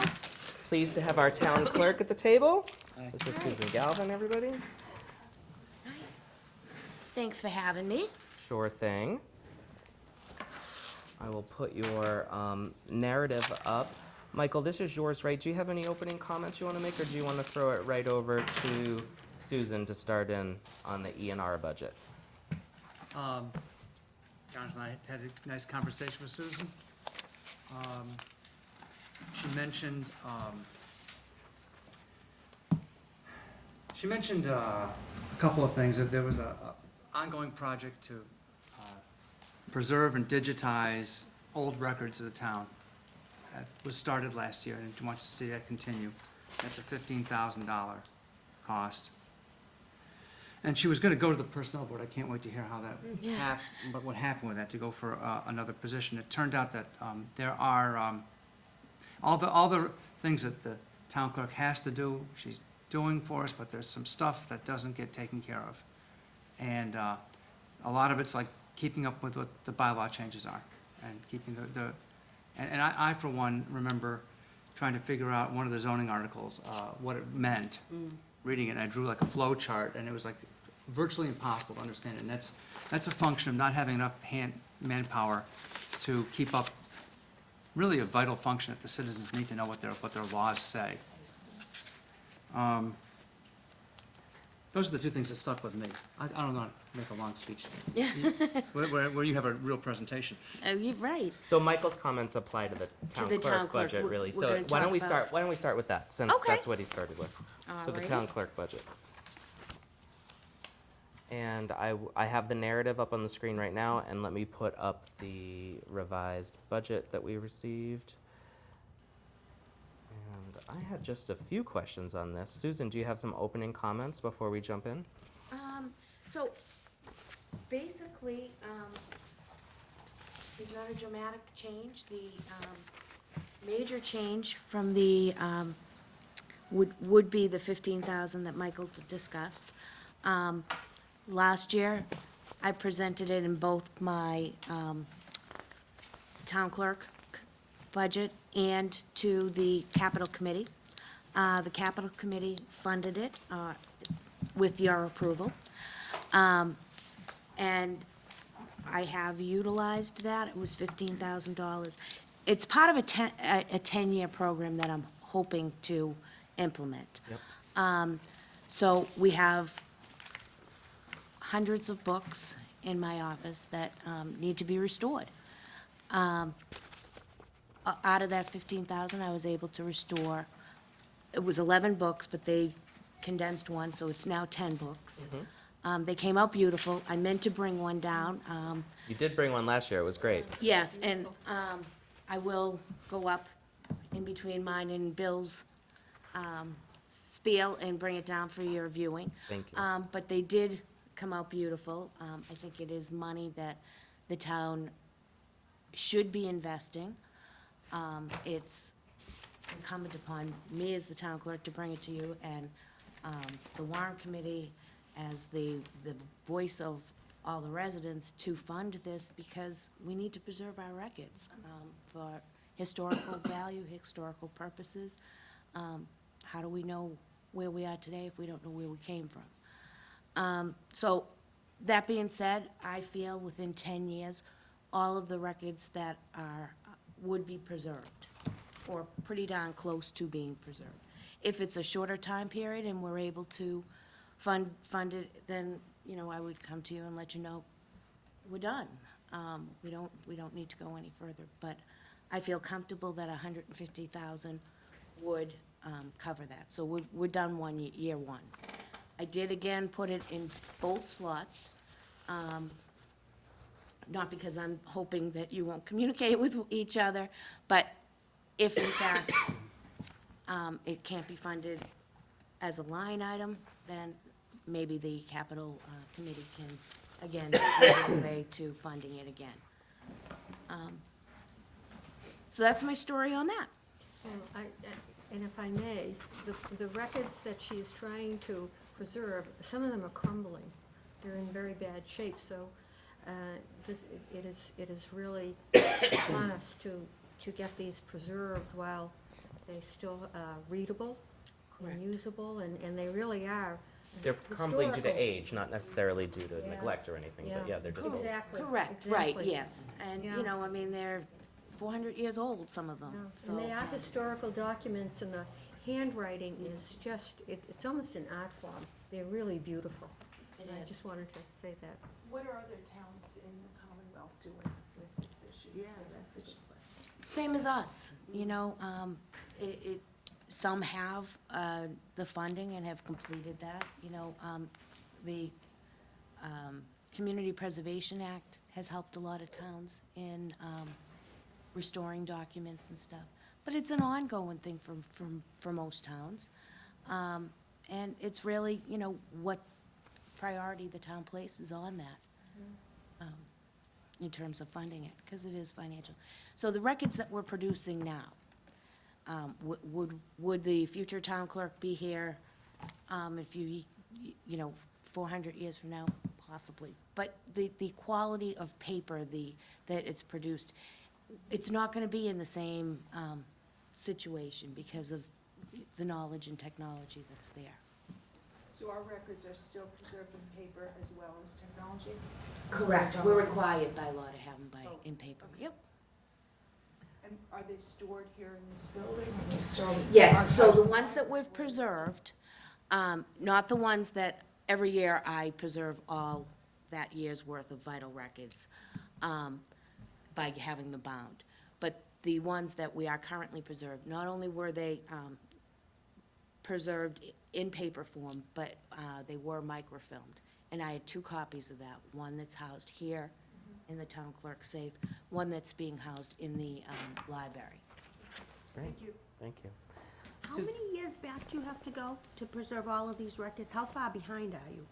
Well, so I can't say that I'm behind because they were all in book form. So it's just through the course of years and years of having them, and they didn't have the technology in the paper. So everything is ink and pen, paper. But it's a 10-year project. It's a 10-year project, Some of the too. books are as old as 400 years. right? Correct. Could you talk for a few minutes about the senior admin position? Sure. So, it has not been approved as of yet. It's still in the preliminary stages, I would call. I met with the Personnel Board this evening. We had a great conversation. They do need some more information from me, such as they would like job descriptions of, I currently have 3 people in the office, including myself.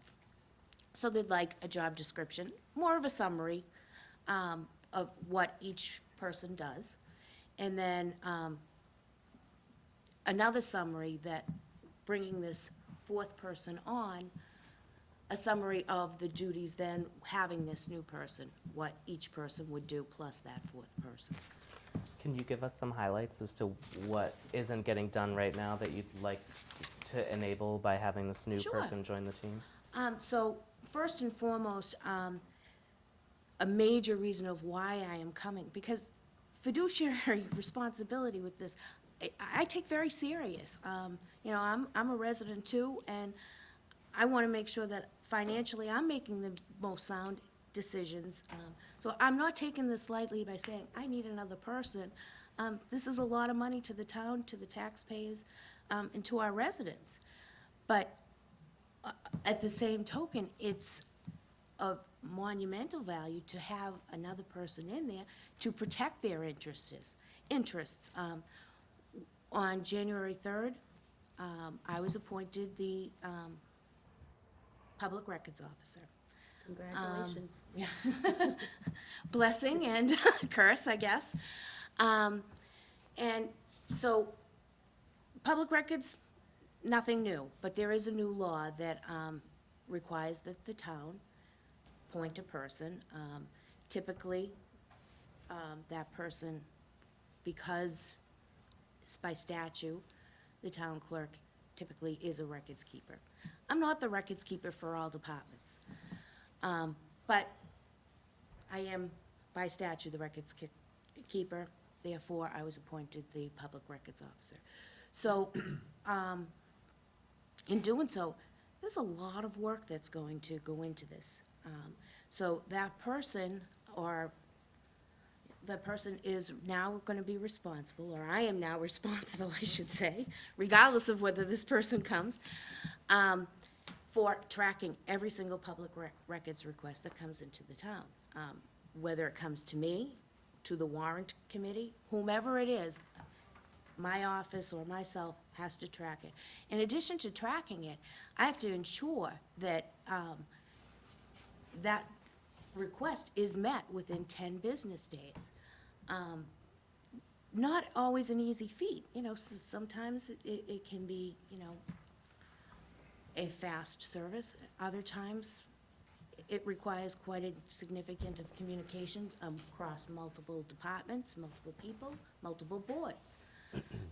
Ensure that everything, every public record document, a first step in this would be to make sure that everything that we can put on the website is on the website. That would cut down on these requests so that, you know, people or residents or whomever has access to that information firsthand, and therefore they won't need to come to an individual, disrupt or stop the flow of work. So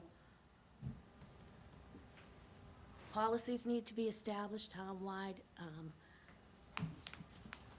A record-keeping system has to be established. Who's gonna monitor this to ensure that everything is done in that timely fashion? A big factor in this public records law is the accountability.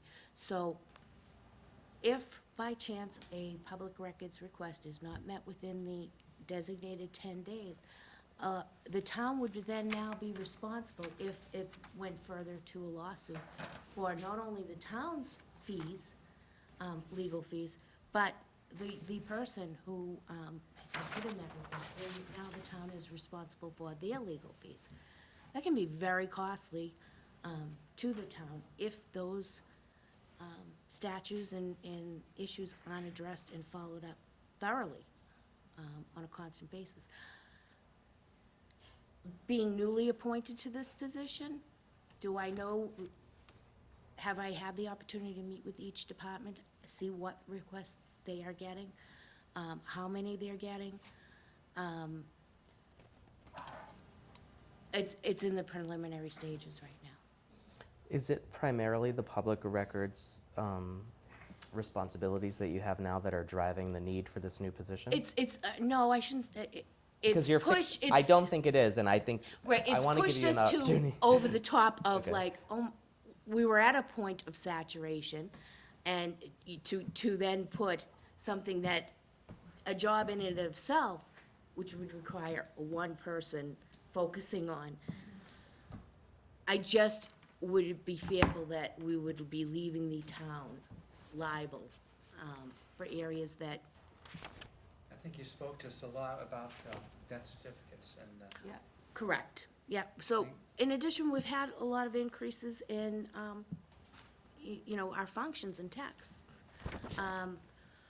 This year, or I should say, last year, we had a hospice open. Milton Hospital is very active due to the Quincy Hospital closing.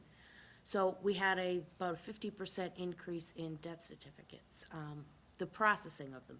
So, and that is like a 25-step process to record and ensure that the record is correct. You know, things fluctuate. This current year, we had over 5,000 voter registration changes. The year before, we had 7,000. Back in 2013, we had 2,000. And those are quantitative facts that I can give you. Can I ask a quick Sure. question? You said there's 3 people in your department. Mhm. But does the seasonal part-time employee not count? Because it looks like you have 3.5, I don't know if I'm right or wrong. They're not really technically deemed a part-time person, so they come in during elections, Okay. census. When there's like, so if you looked at our office, we have our daily activities, we have our, like seasonal activities too. So They seasonal. get no benefits, correct? Correct, Right. right. So seasonal activities would be elections. That takes months of preparation to conduct one election. Census, that's like a 3-month process of getting them all in, inputting all the data changes, processing, a lot of people register their dogs at the same time. It's like a 3-month processing system. And then it happens all year long, because people put it aside, and then, 6 months later, they see it, and they're like, oops.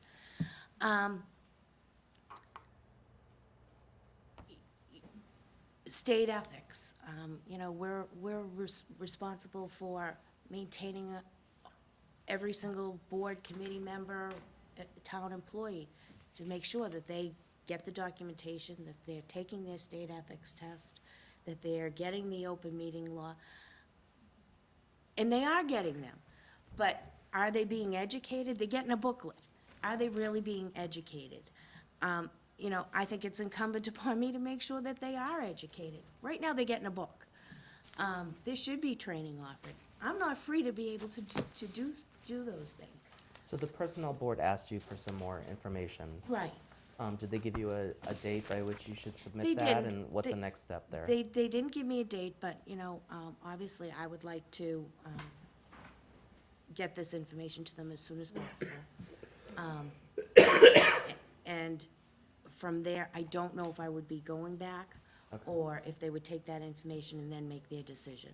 So just as we had with the budget earlier, we could choose to approve the budget as it's presented here, or we could amend it. And if we approve it with the money in there in the contingent budget, and the personnel board then does not approve the position, the money would not get spent. Correct. Any other questions for Susan? For the town clerk budget? I guess my question is where a lot might be up in the air with the public records officer. Is this something a seasonal or a part-time employee could do until they have a better feel of what's going on, instead of a $45,000 position with benefits? Just an out Ma'am, there, yeah, we're actually, that getting question like had come up. other Jonathan asked departments that all question. looking for, everyone wants help, everyone is. But now, are we gonna be the ones who determines which department needs the help more than the other, I guess is my question.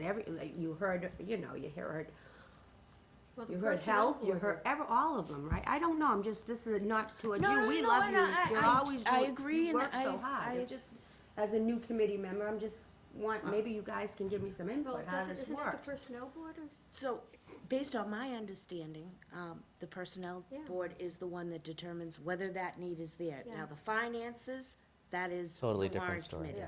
Yeah. And they are separate entities. They should not be looking at Right. the financial. They should be looking at, So does the this person, yeah. person need? So the personnel board doesn't really look at finances. We do. Right. So, Susan didn't go, but in her conversation with us, she kind of went into this stuff with the new hospice coming into town. And the numbers went from 296, more than 50%, they went up 100% to 648 death certificates, which there's people coming from all over the state now at this place. And so now, rather than calling just a couple of funeral homes and dealing with people that you're used to, they're talking to people in Pittsfield. This is not a thing you could bring in a temp, because there's a training you have to get. There's a tab there's 25 tabs on a form that has to be filled out and checked to make sure the data is accurate. So that part wouldn't really be a good thing to do with a temp. Maybe Susan had told us the indexing, getting all the records of votes at town meeting, the bylaw votes, the committee appointments, zoning bylaws, which is a particular thing that would make me happy. And me. And the general law bylaws and the general amendments, bylaws, they're all up. that might be something Yeah. that if we didn't have this position, we could get a temp. That's what you told me. Correct. Probably not the zoning and the general bylaws. They could maybe type them, but the actual ensuring. So the problem with the zoning and the general bylaws is, I came into office in 2012. Anybody who has looked at the zoning and general Yeah. bylaws, one is 2009, one is 2007, the last updates. Do I have all the, yes, I have all of that, they're attested records. The problem with giving folks the attested records is you have the bylaw, and now you have these attested records. And there could be, you know, minute changes or significant changes to something that's already in here.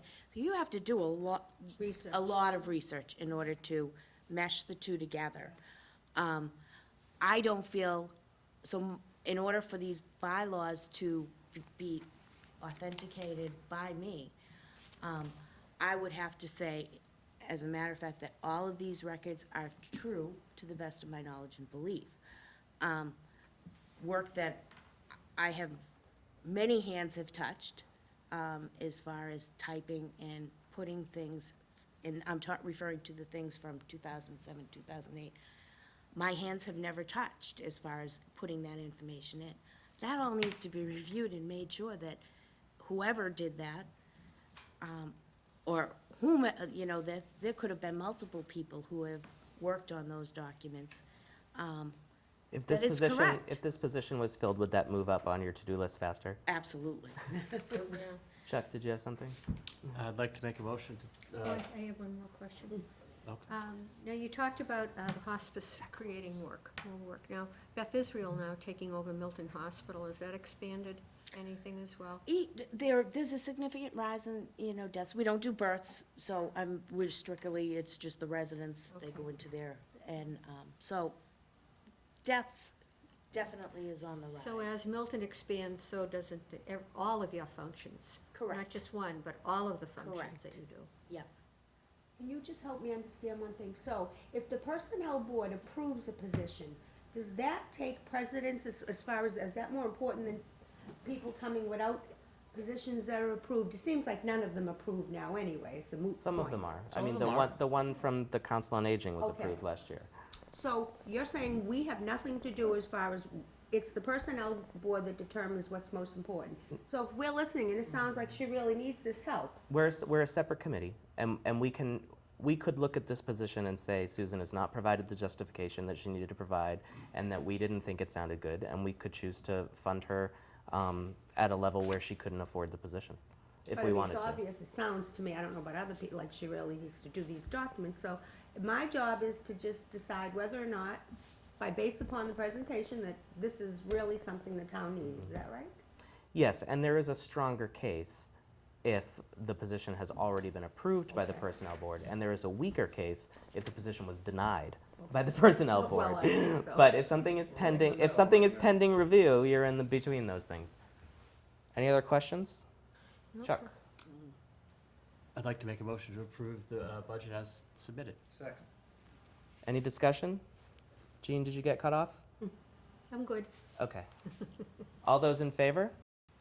It is unanimous. Thanks so much. Thank you. All right. Good luck. Which one next, Michael?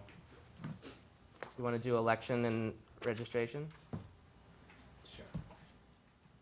Okay. Your narrative is up on the board, Susan, and this one is pretty cut and dry, I think, but do you want to give us any? There's a reserve fund transfer. That'll be coming for, and I guess I'll pose the question to begin with. So, this fiscal year, if you recall, at the end of last year when I proposed my budget, a lot of unknowns with early voting. It was a Yep. huge success in terms of voter turnout. Financially, I don't know. So I will have a reserve fund transfer that I will be bringing for roughly about 18,000. However, and I will leave this up to your discretion. That's for staffing during the? Yeah, Correct. okay. I will leave this to your discretion. If in fact the town does decide to go for an override and town meeting supports it and a vote is going out to the voters, that budget, that election, which would roughly cost somewhere around 30,000, I would have to put in an RFT for that one, For fiscal year 18? for this coming fiscal year, because it would take place in fiscal year 17. Mhm. It would take Oh, I place see. roughly in Right. June. Yeah, yeah. So, I didn't know if you'd want me to hold off and wait and see, and then give you it all in one, or if you would want the RFT for, What is the date of the election? it's yet to be determined. Sometime in June is typically when an override question would go, so right after town meeting, but before the end of the fiscal year. I guess I would say hold off, because I'd want to know actuals, what you spent on, and we have about 2 weeks-ish after June 30th to finalize any RFTs. But yeah, Okay. that's my suggestion. You can do whatever you want if you No, want to submit it earlier. I will follow your lead. All right. So we'll expect that 18,000 for the election that's already happened, right? Correct. Okay, thank you. And, yeah, so we only have, looking forward to fiscal 2018, we will have one election that's planned, and that is the annual town election. And that is why you will know, usually the figures for elections and registration will fluctuate based on how many elections we're hosting. So that accounts for why the number is less than this fiscal year. Chuck? I'd like to make a motion to approve the budget as submitted. Second. Thank you, Michael. Discussion? All those in favor of approving election and registration as submitted? It is unanimous. Thank you. Great. Thank you very much. Appreciate it. Have a good night, Susan. Do we need to do warrant annual reports with you? That's not me. It's not you? Who does that roll up to? Selectman. Okay, thank you. I had just pulled it because it had the word town, it followed. Okay. Come on up, man. We're on a roll. All right. So, all the way back to the beginning of the agenda here, we have Bill Ritchie from Consolidated Facilities. It's always a pleasure to have you here. Such a great success story in your department. And let me see, who was your subcommittee chair? Yeah, Do you have opening? I don't, I mean, I comments? sent over just, but that was very recent, so I don't know that you had time to plow through, maybe, okay. I did, yeah. All right, good. So, yes, so thank you for having me. My name is Bill Ritchie, Consolidated Facilities Director. Just started my 17th year in the town of Milton. 12 years with the school department and 5 years now with Consolidated Facilities. So I did get some questions to ask, obviously, because of the budget and, so you want me to start with the questions you were asking so I can answer them, or? I mean, I don't know if Lee, Michael, just you, I mean, is there a narrative that you have first, or? Oh, is there? The narrative was very short. Okay. It's just a couple of paragraphs on the new positions. But if you have any opening comments or you want to just jump right into the question, that's fine. Yeah, so I can, well, I will start with the position. I think that's, to me, that's the largest increase, I believe, in the budget, is the two positions in both, so one for last year and one for this year.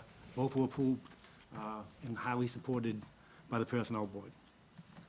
And one is a W-3, the general maintenance worker to work with the licensed electrician and the licensed heating ventilation technician, and also to assist with the carpenter who I'm looking for, and that would be a licensed craftsman.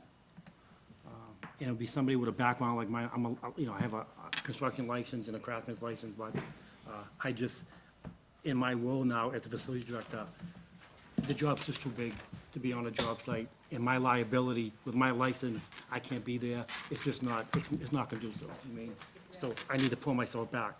So I need somebody that has that expertise, that can pull a building permit, that can manage a project, that can work with supervisors, that know what's going on, that know what the construction laws are. And I do that right now, but I'm wearing way too many hats. And it's just, I think it's an enormous burden, you mean? So that's really the two positions, so if anybody wants to ask questions about these positions, why do I think I need them, or you mean, or, so basically, I give you a little history, because I guess there's some new people here. I started this position for the town in 2000, working for the school department. We had 420,000 square feet. there was 5 maintenance staff, a foreman, a secretary, and myself. Today, there's 930,000 square feet. We went from 6 buildings to 23 buildings. I have a staff of 10. I need a staff of 20. So it's like, you know, to do what we're doing, and not even that, when you talk about technology today, running facilities, to be an engineer, to work with, back in the olden days, the boiler, you hit a switch, on, off. You want ventilation, open the window, open, close. Today, it's all computerized. I sit in the office, I run the boiler through my computer. It's a totally different type of, that skill set is so changed, I mean, you know, so that's, you know, so that's how we kind of grew to that. And that was the need to put a department like this. I wish I had started consolidated facilities when I started this job. Because the things I need to fix now, I wish I could have started 15, 20 years ago. Because a lot of the stuff is this, a lot of that maintenance that was deferred, it's a big, enormous catch-up game, I mean. And I'm also on the capital committee, so my capital budget is enormous of all the things. One of the biggest challenges that we're going forward now is that, working with the school department, we actually brought DRA back in to do another analysis of all the school buildings, looking at what's gonna take place in the 5, 10, 15 years out. The scary thing, it's great that we build schools all at once, but the scary part is they're all gonna fail all at once. You're talking millions and millions of dollars of rooftop units and heating equipment, that's all gonna fail. And, you know, the older school, Glover, it's almost 15 years old. The schools are not new anymore. It's just, you know, I mean, they're newer, but they're not newer, you mean? So a lot of things are failing, and the maintenance, you know, was low at once, but now it's going back the other way because things are breaking down. You look at the buildings, you look at this, you know, and I talk about, a lot about the schools because they are the bulk of, you know, the square footage. 4,000 kids, 500 staff, 1,000 visitors a day, 5,000 people in and out. The wear and tear of the toilets, everything is just, it's really compounded, you mean? What percentage do you think that the school department takes upon your staff? That's a, I mean, and what's their square footage of space that you maintain? So the school department has about 600 and, you know, I'm gonna round it off, roughly about 630,000 square feet. It might be 680, and the town is probably about a little bit over 3, you mean? And the rest of the town is about 300,000, you said? 300,000, yeah. Yeah, there's a lot of, you know, there's a lot of buildings down the DPW that we really kind of look at, but there's, you know, there's multiple sites, the animal shelters. So most of your work must be with the school department with that Yeah, amount of square yeah, footage, a lot right? of my times, town hall, public library, police department. Yeah. Library, we do an enormous amount of work at the library. You mean, they could not sustain their operation if it wasn't for consolidated facilities. Well, they had so much good things to say Yeah, about him when you were there with Yeah, and you. they're very good, and they're very supportive, but they, you know, that job over there, that heating ventilation job over there, that was supposed to be a geothermal job. I was not involved in that project, and they ran out of money, so there's heat pumps everywhere. They're in, heat pumps are in these types of sealants. So how do you change the filter? You can bust a wall open to get to the filter. So these are things that we're finding out, and if the system fails, you gotta take the ceiling apart in order to take the unit out. It's so there's a lot of challenges there, you mean? There's a lot of things you're stuck with. Yeah, oh, yeah, well, yeah. It's a lot of demands on the department, and obviously when you have one heating guy, and, you know, like last week, we had heating call, we had 15 heating calls in a day. And they're all prioritized, it's that you can't, and if you have a job like, you can't do a job like that. So we do a lot of, we still sub a lot out, and everyone tries to put as much as they can in the budget, but what I'm finding out, other than the school department, very few departments have a budget to do maintenance. They've had it over the years, but now it's just been kind of rolled in with the budget as the gas and electricity goes up, so they really don't have budget. So the budget that I have in my operation, I just pick and choose which projects need to get done, and I work with them and say, I'll do this if you give me that, and, you know, so it's a lot of bartering, but the job has to get done, because, you know, we can't keep deferring maintenance, because it's gonna cost substantial down the line, yeah. So that's that's my small little spiel. You can talk for hours, I mean, about what the department, but, you know, I have a great team. We put together a great team, and you have to remember, there's 10 of us, but 6 of us were free. Because my salary was moved over by the school department, 2 of my maintenance men were moved over by the school department, and 3 from the DPW. So the town's only really had to support 4 new positions, which was my operations manager, my Diane in the office, the painter, in the licensed electrician. Well, I actually have a pretty sizable list of questions, because I saw some little things on here that needed to be tweaked. Yeah. But I don't want to hijack the meeting. I'm wondering if other people have questions. And just as a reminder, to help the flow, if you want to ask a question, please raise your hand or look at me and get my eye so that I can recognize you. And I keep a list of who is queued up to ask questions. So if, that's just the way the order goes here. Yep, Mark? Yeah, so I'd like to go back to the rodent issue again. Yeah. Something that we see keep coming up with, a number of the departments. I guess multifaceted question. Do you see, are you dealing with damage from rodents? Is it causing a significant issue for you? Would it make sense for consolidated facilities perhaps to take on rodent control job in the course of the work that you do? Just general comments that you'd have around that. So, so there's two things we look at. So there's obviously different departments who handle some of their pest control. A lot of, maybe certain roads you have them, maybe on the town, might be DPW, down the square, whatever. I deal mostly with these the school buildings and that. And what we do, like school buildings, it's totally regulated. It's called integrated pest management. I can't use pesticides in a school building. I can, but I have to notify every occupant, and every guardian of that. So I'd have to hire another secretary just to write the letters saying, here's what we're gonna be treating for. Rodent, in the last few years, with winters not being so harsh, obviously the population builds up. We deal with, mice, it comes and goes, especially in the buildings, you get 1,000 kids, they love bringing in food, I can't kill them, and I actually don't even believe in using chemicals anyway. If you put chemicals with mice or what, and they die in the water, they're gonna stink. So we trap everything, we trap and bait. And it doesn't really require any type of lettuce or parents, so we try to do a lot of integrated pest management, try to put the dumpsters away from the buildings, you try to get the food out of the building every night, keep the shrubbery down, get all your doors working right properly. So there's a lot of stuff that goes into integrated. I am the integrated pest management, that's another hat I wear. I wear about 9 hats, But for which properties, Bill? Well, I do, any building I oversee, I pretty much, if they have any, other than the DPW yard, or their parks, or, they pretty much call me. So what about, Amy, do you know, is Zero Waldeck controlled by the Board of Selectmen? Do you have any idea? It's either selectmen or the parks. Either Selectmen or Parks, yeah. So if it was Parks, it would be the Parks' responsibility, but I'm wondering about the Selectmen. They probably don't have a budget for rodent control for the lots that are under them. Do you respond to rodent requests for other Board of Selectmen properties that you know of? I think that's an open question that we have to get to the bottom of, because I am willing to bet that it's that it's a Board of Selectmen property and that it's just sort of fallen through the crack.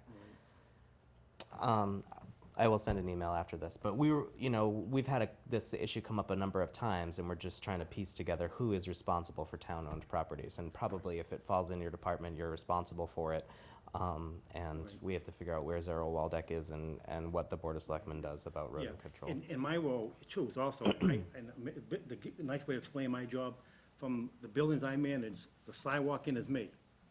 The sidewalk out is the DPW, and a lot of the greenery is the park department. Okay. Right? But if there's like on the town hall, if there's a parking lot facility, I try to manage that. But I'm working, working with a new town administrator, we wanna look at that, because it's really not efficient. And I don't have the equipment for me to manage pavement operations when they can do it in the DPW, or they have the engineers, they can design that. So we're trying to look at what is the best way to consolidate different things. Steve? I think part of the discussion on the roads is to the point of, does it make sense for DPW to have one contract and Board of Health to have another contract and somebody else, as opposed to a contract with a service provider that different town departments can call upon as needed? Yeah, and I think that you're making the case for the town government study committee who's coming in to ask for a chief procurement officer to consolidate contracts like that. But, yep, that makes sense. The more that we can consolidate, the better. And I do, and I'm also, I'm certified as a public procurement official, and I do hundreds of clients. I've been doing it for the last 30 years, have my own construction company, sometimes there's not savings in having one person do it, because they may be too small. And then when you have somebody bigger that can service 10 schools all at once, or, more buildings, it's a bigger staff, so the overhead's even bigger. So sometimes it's cheaper, like the cleaning contract that I have for this building, I have 3 cleaning contracts. It's cheaper. If I had one company to accommodate the police hours, town hall hours, the seed hours, and library hours, it would cost me 3 times as much. It's night work, it's overtime, it's that. So it's cheaper. It was cheaper for me to go out to bid to get a $70,000 contract for 3 buildings. If I hired a bigger company, it would have been $120,000. So you have to, yeah. Maggie? Could you tell us what buildings you do maintain then fully, other than the school department? Because consolidated facilities, maybe I'm wrong, I thought the whole general idea is to consolidate and have it all done under one department. So do you pick and choose? How do you choose which buildings you go into, say, do janitorial or maintenance to? So, How does that happen? so it's all the schools, I oversee all the schools, the police department, library, the kidder, those buildings are leased, the art center, the animal shelter, so anything that's, publicly owned, so. What do you do to those buildings? Well, it's any type of maintenance, repair, any type of engineering. You don't do their cleaning though, because they mentioned that you came in and you did something and you said that it would be cheaper for them to do another Yes, so- contractor, because, Okay, so the fire department, they do their own cleaning. right. Unless they need something major done, carpet cleaning, they'll go through me, window washing, they'll go through me. The police department has their own cleaning operation, but I went out to bid for them and got them the best bid for that. I did a bid for the police department and also the town hall, the library, and the senior center. It was cheaper for me to break it up because the police department has different needs than I do. So it really does come through you. Oh, yeah. They don't have to go out and procure their own bids. No, well, They come through you, you do the bidding and tell them who they're using? Yeah. But it's not 100% centralized. I assist them, so I want to make you think, I am not the chief procurement officer. I can play that role for them, another hat that I wear, that I'll help them out and do the proper bidding, but it's a lot of work, to go out to bid. Use, I'm assuming union contractors to do this? Well, for cleaning, you don't have to use any type of union contract, and the town of Milton does not have to hire anybody union. We have to pay prevailing wage. Yes, everyone The does. prevailing wage is the same as a union contract, Okay. use the same price. All right. I have some questions for you. On the salary budgets, I think I discovered a mistake in James.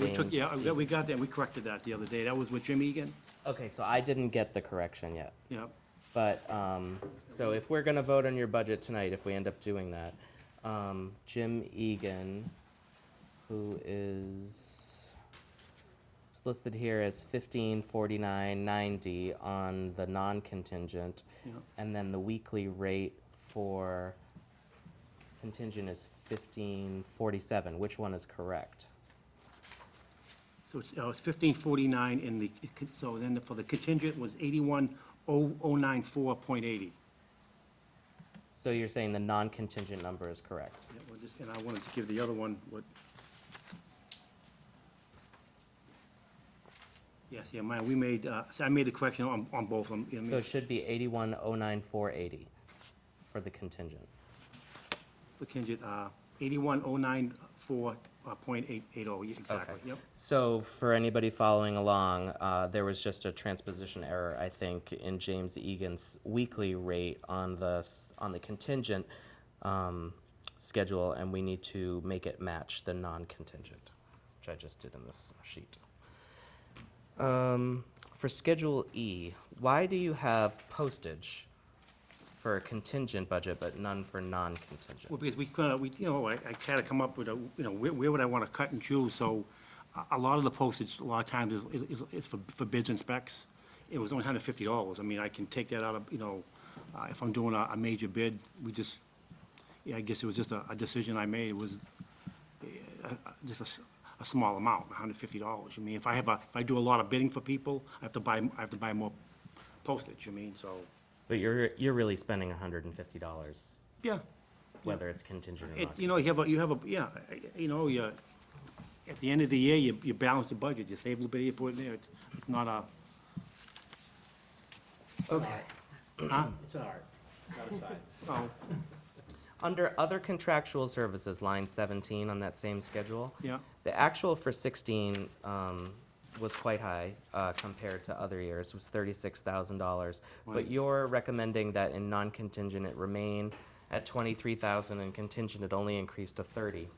What drove that overage, and are you sure that 30 is going to do it in Well, the contingent budget? Yep, so we had additional projects that kind of went over budget.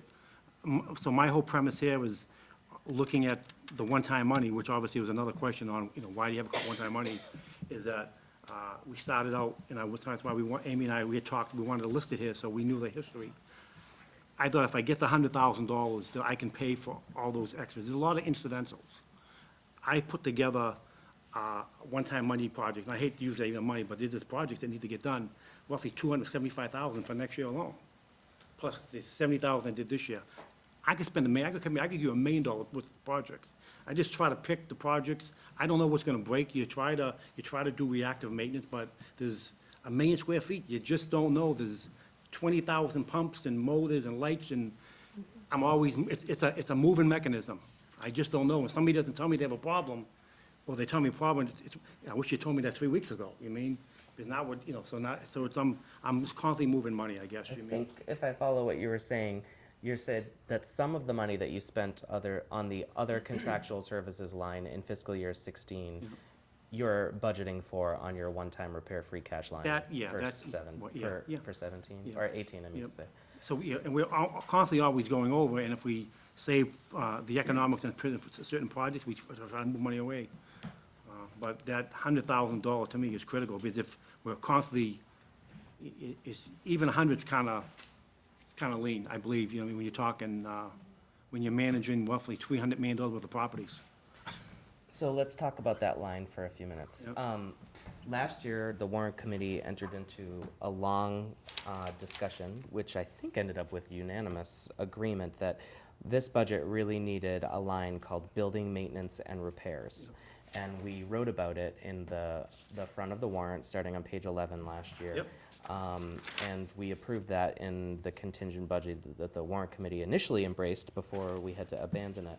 And it was for $100,000 for the long project list that Bill is referencing. Do you have that list, Bill, and/or could you email it to us after this meeting? I do have a list, yeah. It's really helpful to see Yep. that. Yep.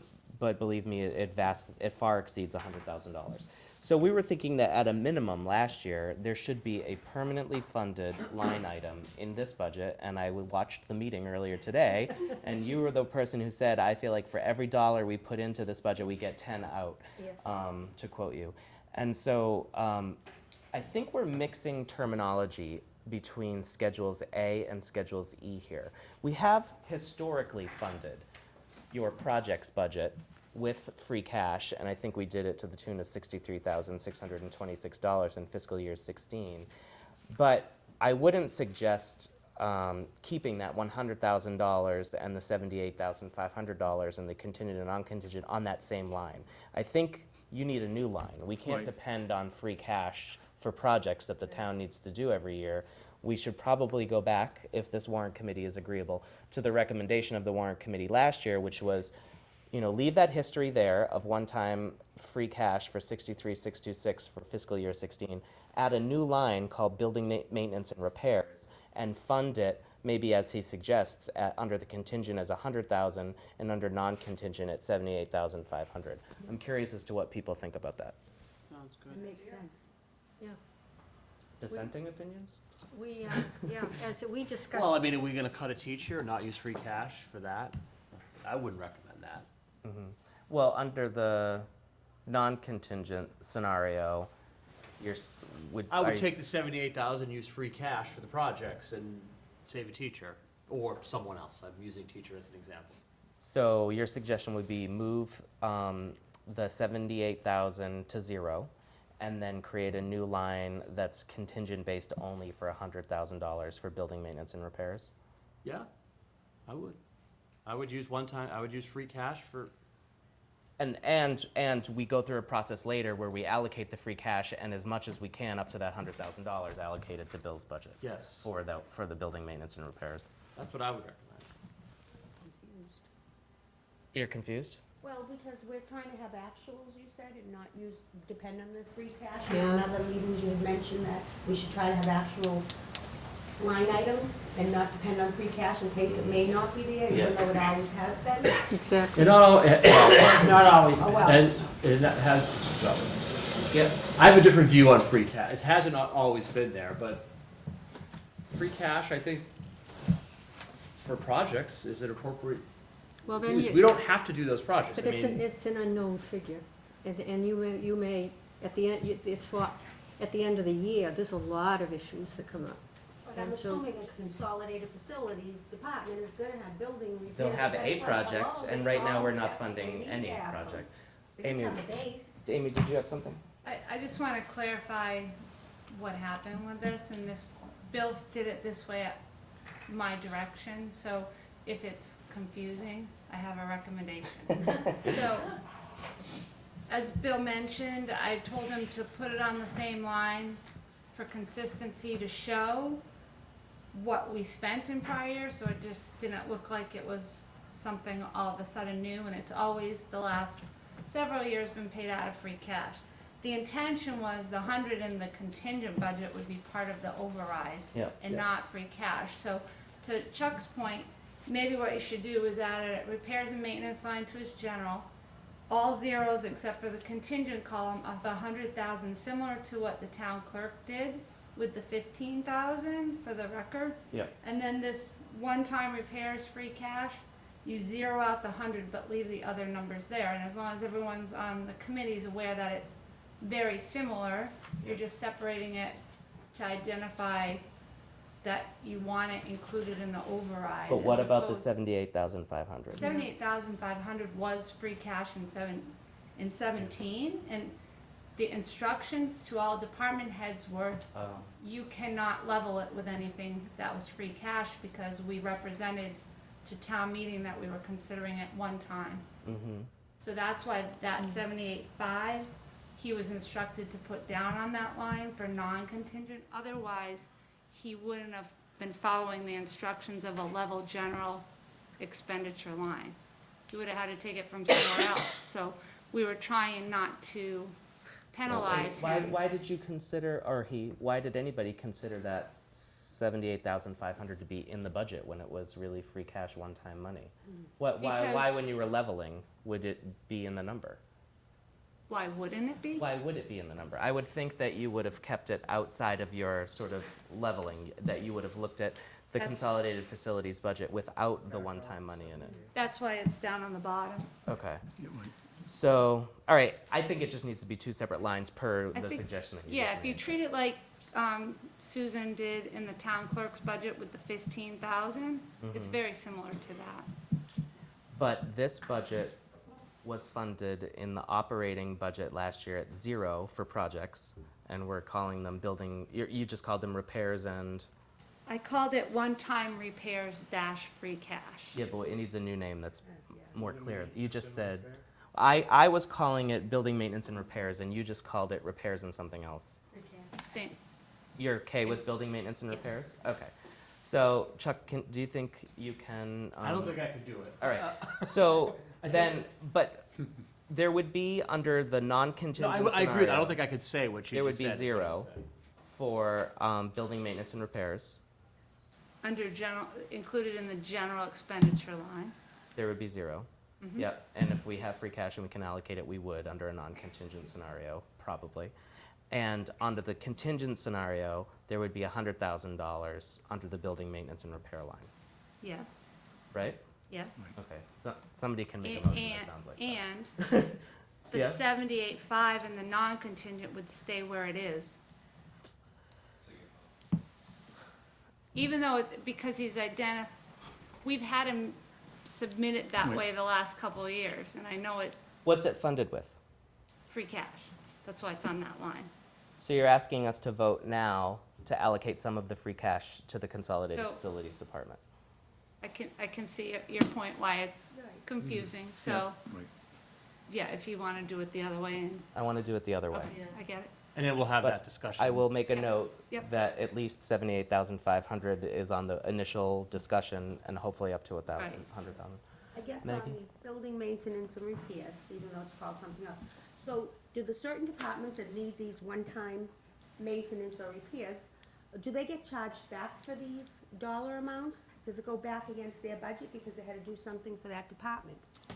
No, so, The very first time Consolidated Facilities was created, there was accounting adjustments like that made to reflect where positions moved and where expenses were.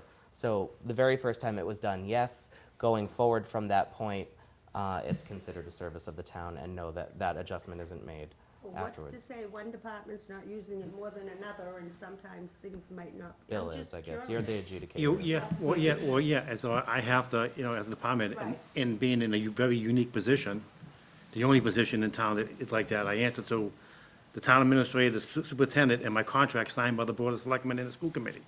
So I gotta keep many people happy, Right. balancing act, but I have to do due diligence. What is the biggest priority and the biggest savings? I have to do that. And everyone's been extremely fair. It's having good relations with all the department heads and sitting down, and making the best educated decision. What gets fixed. Yes, Steve? Do you have a ballpark, Bill, of how much money this is saving? I know it would be So- a big area to do. Yeah, well, I did, obviously, get a quick little snapshot. So, we have the heating ventilation technician, his salary, right, $80,594.80. He roughly performed last year, heating ventilation work, 366 work orders. If I had to sub out that work, and I say all this work is critical and time sensitive, because if kids don't have heat or whatever, the police department doesn't work, it becomes, a lot of issues. If I had to sub it out, it would have been $187,000. That savings just for him for 1 year is $106,000. That's one position. This report also justifies why I want to go to get a licensed carpenter. Sometimes you can't really look at a project and say, well, you're saving, because it's a long-range savings. If you don't do maintenance, and you let it go on for 20 years, you're going to pay dearly down the line. So I try to look at this, having skilled people in-house to do due diligence so that 20 years, we're not building new buildings again. You know what I mean? Sometimes you can't, and again, we're not a capital department, we're a maintenance department. I mean, items that are too big for us, we try to capitalize out because we don't want to defer. If I take my heating guy on a job, put him on a boiler job for a month, all those hundreds of work orders get deferred. See, it's a catch. Waterproofing job. So, right, so we're a maintenance department, not a capital improvement department. I mean, I do capital improvements, but I have to use outside labor for that. The licensed electrician who we hired, a few years ago, salary $73,433. Savings every year is about an additional $41,000 a year. One of my craftsmen, he's a non-licensed craftsman, he's a certified roofer. He did 62 roofing work orders at he's roughly a $50,000 salary, almost $30,000 in saving in roofing, if I never stub that out. It's enormous savings to bring people in-house, Bill, because this was one of the questions that I asked you. I'd love to see a few of these in writing. Can you Yeah. send us your top I can- 5 or 10? I can send you the whole report. Could you send it to Yeah. us, please? And then I actually show on the report, a licensed carpenter, what's the prevailing wage? $80 an hour plus $30 of travel. The day rate is $670 for that carpenter. If I put that person in-house, it's a $400 savings every single day. I have Okay. all these numbers. Before I get too far away from the complicated discussion we just had, Chuck, I'm going to make a proposal, and then you tell me if you'd like to adopt it as a motion. Okay, so the proposal would be to correct Schedule D, the contingent salary line for James Egan to read $1549.90. And on Schedule E, to put zeros on the one-times repairs free cash line for fiscal year 18 contingent and non-contingent, and to create a new line below it called building maintenance and repairs, which has a contingent number of 100,000 and a non-contingent number of 0. Amy? Yeah? Correct me if I made So, a mistake. okay, on the salary and wages, Yes. just to be clear, you said to change James Egan to $1549.90. Yeah? I think you should reference for a total of 81, Oh, 9480, so Yep. it doesn't sound like you're changing it to 1,500, Yep. Okay, so change the weekly rate and then for a change the- total contingent number of $81,094.80. Yes. Correct, yep. And then on the other part. Yep. Schedule E. When you add the line item for building maintenance and repair, you should add it to the general expenditure section, not below the one time. My mistake, thank you. And that's all I wanted to clarify. I'd like to make a motion. I'd like to, one more question, and you. Make it quick and easy. Well, if I had a better, or expanded upon narrative as a new member, I might not have these questions. Vehicle, you have a vehicle allowance of 9,800, what's that for? That's for all our vehicles. We have 6 How many? vehicles. Well, Hold on, wait. What, we're not approving the budget right now. I'm No, trying to that's fix, curious. we have a very Why, complicated that's discussion on the table right now about like how to deal with the building maintenance and repairs thing. So I just want to get past that, and then let's go back to sort of general. Oh, I thought you were approving and closing out. No. So I guess I want to Amending. Yeah, I want to make a motion to amend the budget as described by Lee Michael and Amy. Thank you, Rich. 81, Any discussion? 09480. Yes, discussion? It's a form in Oh, your bag. what happened to the free cash? Are we still on that issue? The free cash is off to the side. Okay, We are going to talk about the free cash later, okay. and we will have a long list of things to consider for the free cash. Towards the top of the list will be at a minimum $78,500 for the building maintenance and repairs line under the non-contingent scenario. Okay. Any other discussion? All those in favor of amending the budget as described? Looks like it's unanimous. Great. Thank you, Amy, for that correction. All right, so now, Maggie, thank There you. was the vehicle allowance, so it's for 6 vehicles. So are these town-owned vehicles, or they're just for? Yeah, they're the vehicles in consolidated facilities. And so there's a gas reimbursement for myself. I use my own vehicle. Oh, okay. All right, so I get a stipend for that. I mean, so we did it, and I've been, you know, and I've been, had that stipend for 15 so years, looked at the analysis. I think I'm actually saving the town an enormous amount of money because I get, you know, it's all public record, $275 a month to use my own vehicle, no questions asked. If I bought a brand new vehicle, truck for me, it'd be a $42,000 truck, plus insurance, plus gas. This is enormous savings to the town. So I mean, this 9,800 is your stipend? no, and- that's just one of them.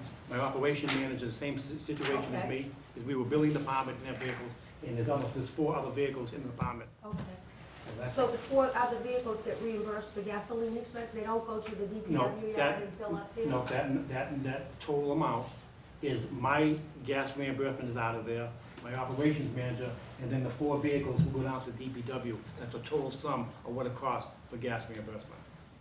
Okay. Thank you. I have a follow-up question. Michael? Yes, I was waiting for it. So, do you keep track of how much the vehicles, the 4 vehicles you own, do you keep track of how much money you spend on fixing them? Oh, yeah. Where's that show up on? Is it? Well, it's not. Is it the 9,800? Yeah, no.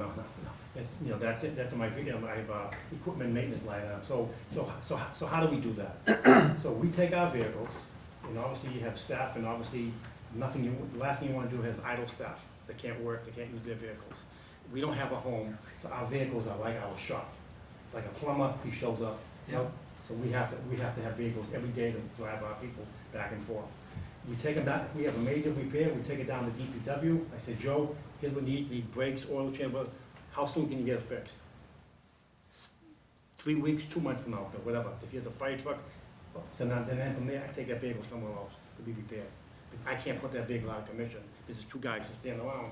I have, I mean, so that's how we do it. I mean, and I think that's why he's trying to build up, trying to get more mechanics in that shop, so we can service. He is, and we were interested in getting him, Yeah. you know, the same argument you're using with the Yep. electrician and everybody else. Yeah.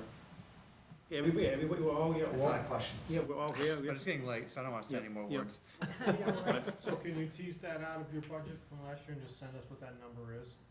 I'm trying to figure out how much we'd save. I'll have my Diane pull the records, how much we Thanks, spent, you know. Sharpening that into a question. Yeah, just put your consolidated hat on. One of the questions that I sent you, and maybe this is one of the things you want to include, is where should the town look next to consolidate for savings? Well, That's a loaded question, but I can, I have some ideas, but I think that really involves working with the superintendent, working with the town administrator, and how, there's cost savings in any department, but, there's other departments that have not consolidated. There's other things, but I just feel that, I do the best I can with the operation I have and try to consolidate with budgeting, everything else. The things that I save money for, since 2000, and this would be a good news story, because I try to earn my salary without costing the town anything. So since 2010, I brought in about $2 million worth of salary with energy conservation measures.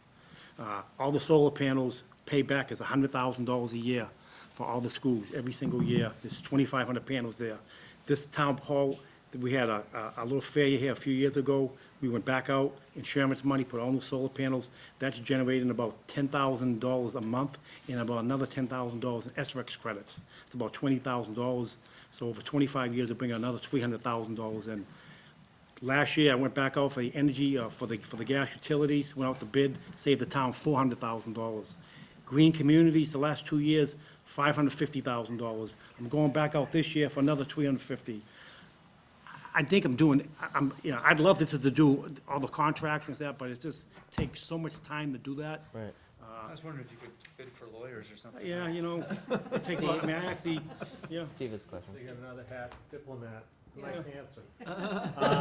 On the green communities, we were talking earlier to Joe about the streetlights Yeah. and the rebates on replacing the old ones with the LEDs and. That's a different animal, because he owns some of them, but the money that we get to pay him off is so much cheaper, and we're trying to get, so in green communities, so what is green community? So the town became a green community in 2010.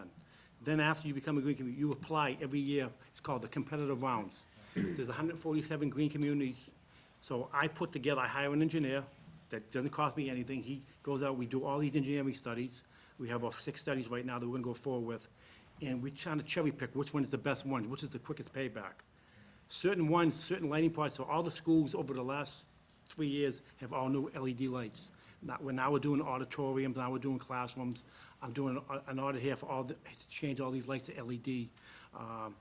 But there's so much, and it's a payback system. So the streetlights fall outside of the Well, top of that? well, it's depending really who really owns the streetlight, and it's cheaper for him right now. I think it's only cost him a few dollars to run that light all night. And I don't think green communities would fund a project like that we don't even have 100% lights on the streetlights. He has a deal with Edison, I believe, with the Okay, well, utility. he was talking about replacing, 600 bulbs or so a year. But wasn't there an effort to turn off a bunch of lights? That bombed badly. Yeah. No, but I'm saying it can't be that cheap, because it was really a few bucks. Does the town own their streetlights? Yeah, and I believe, I think they pay a certain fee for that streetlight. Well, then they can't do. Yes. They can't change the lights. Yeah, right, and green communities would not fund that, because we don't own it 100%. So only the ones that the town owns 100% can qualify for a rebate. Do we know how many that is, and if you could have him, and you work on a proposal to get that? Yeah, it's a green community, I actually did, on this round, did an audit with Tom McCarthy, who's the new operations guy. We looked at some of his outside buildings, to do LED lighting inside the buildings, because those lights are left on all day. And some of the exterior lights, but not the entire town. I think we looked at this, 4 or 5 years ago, and there was nobody wanted to fund it, because we did not own it 100%. I'll follow up. I'd like to make a motion to approve the budget as amended. Second. Thank you, Betty. Any discussion? All those in favor? Unanimous. Bill, I need 2 things from you. One is your project list, and then the other one is that report that shows the savings for last fiscal year. Yeah, and a vehicle maintenance, actually 3 things. 3 things. Thank you very much. Appreciate it. I'll see if I can get them to you by Friday. Okay, great. Our next meeting is next week. It is Public Safety Night, so please get your questions over to the subcommittee for police, fire, and inspectional services. Chuck? I'd like to make a motion to adjourn. Thank you. All in favor? Unanimous. Good night, everyone. Paid by the emotion, thank you for letting me Hey. look on. Nope.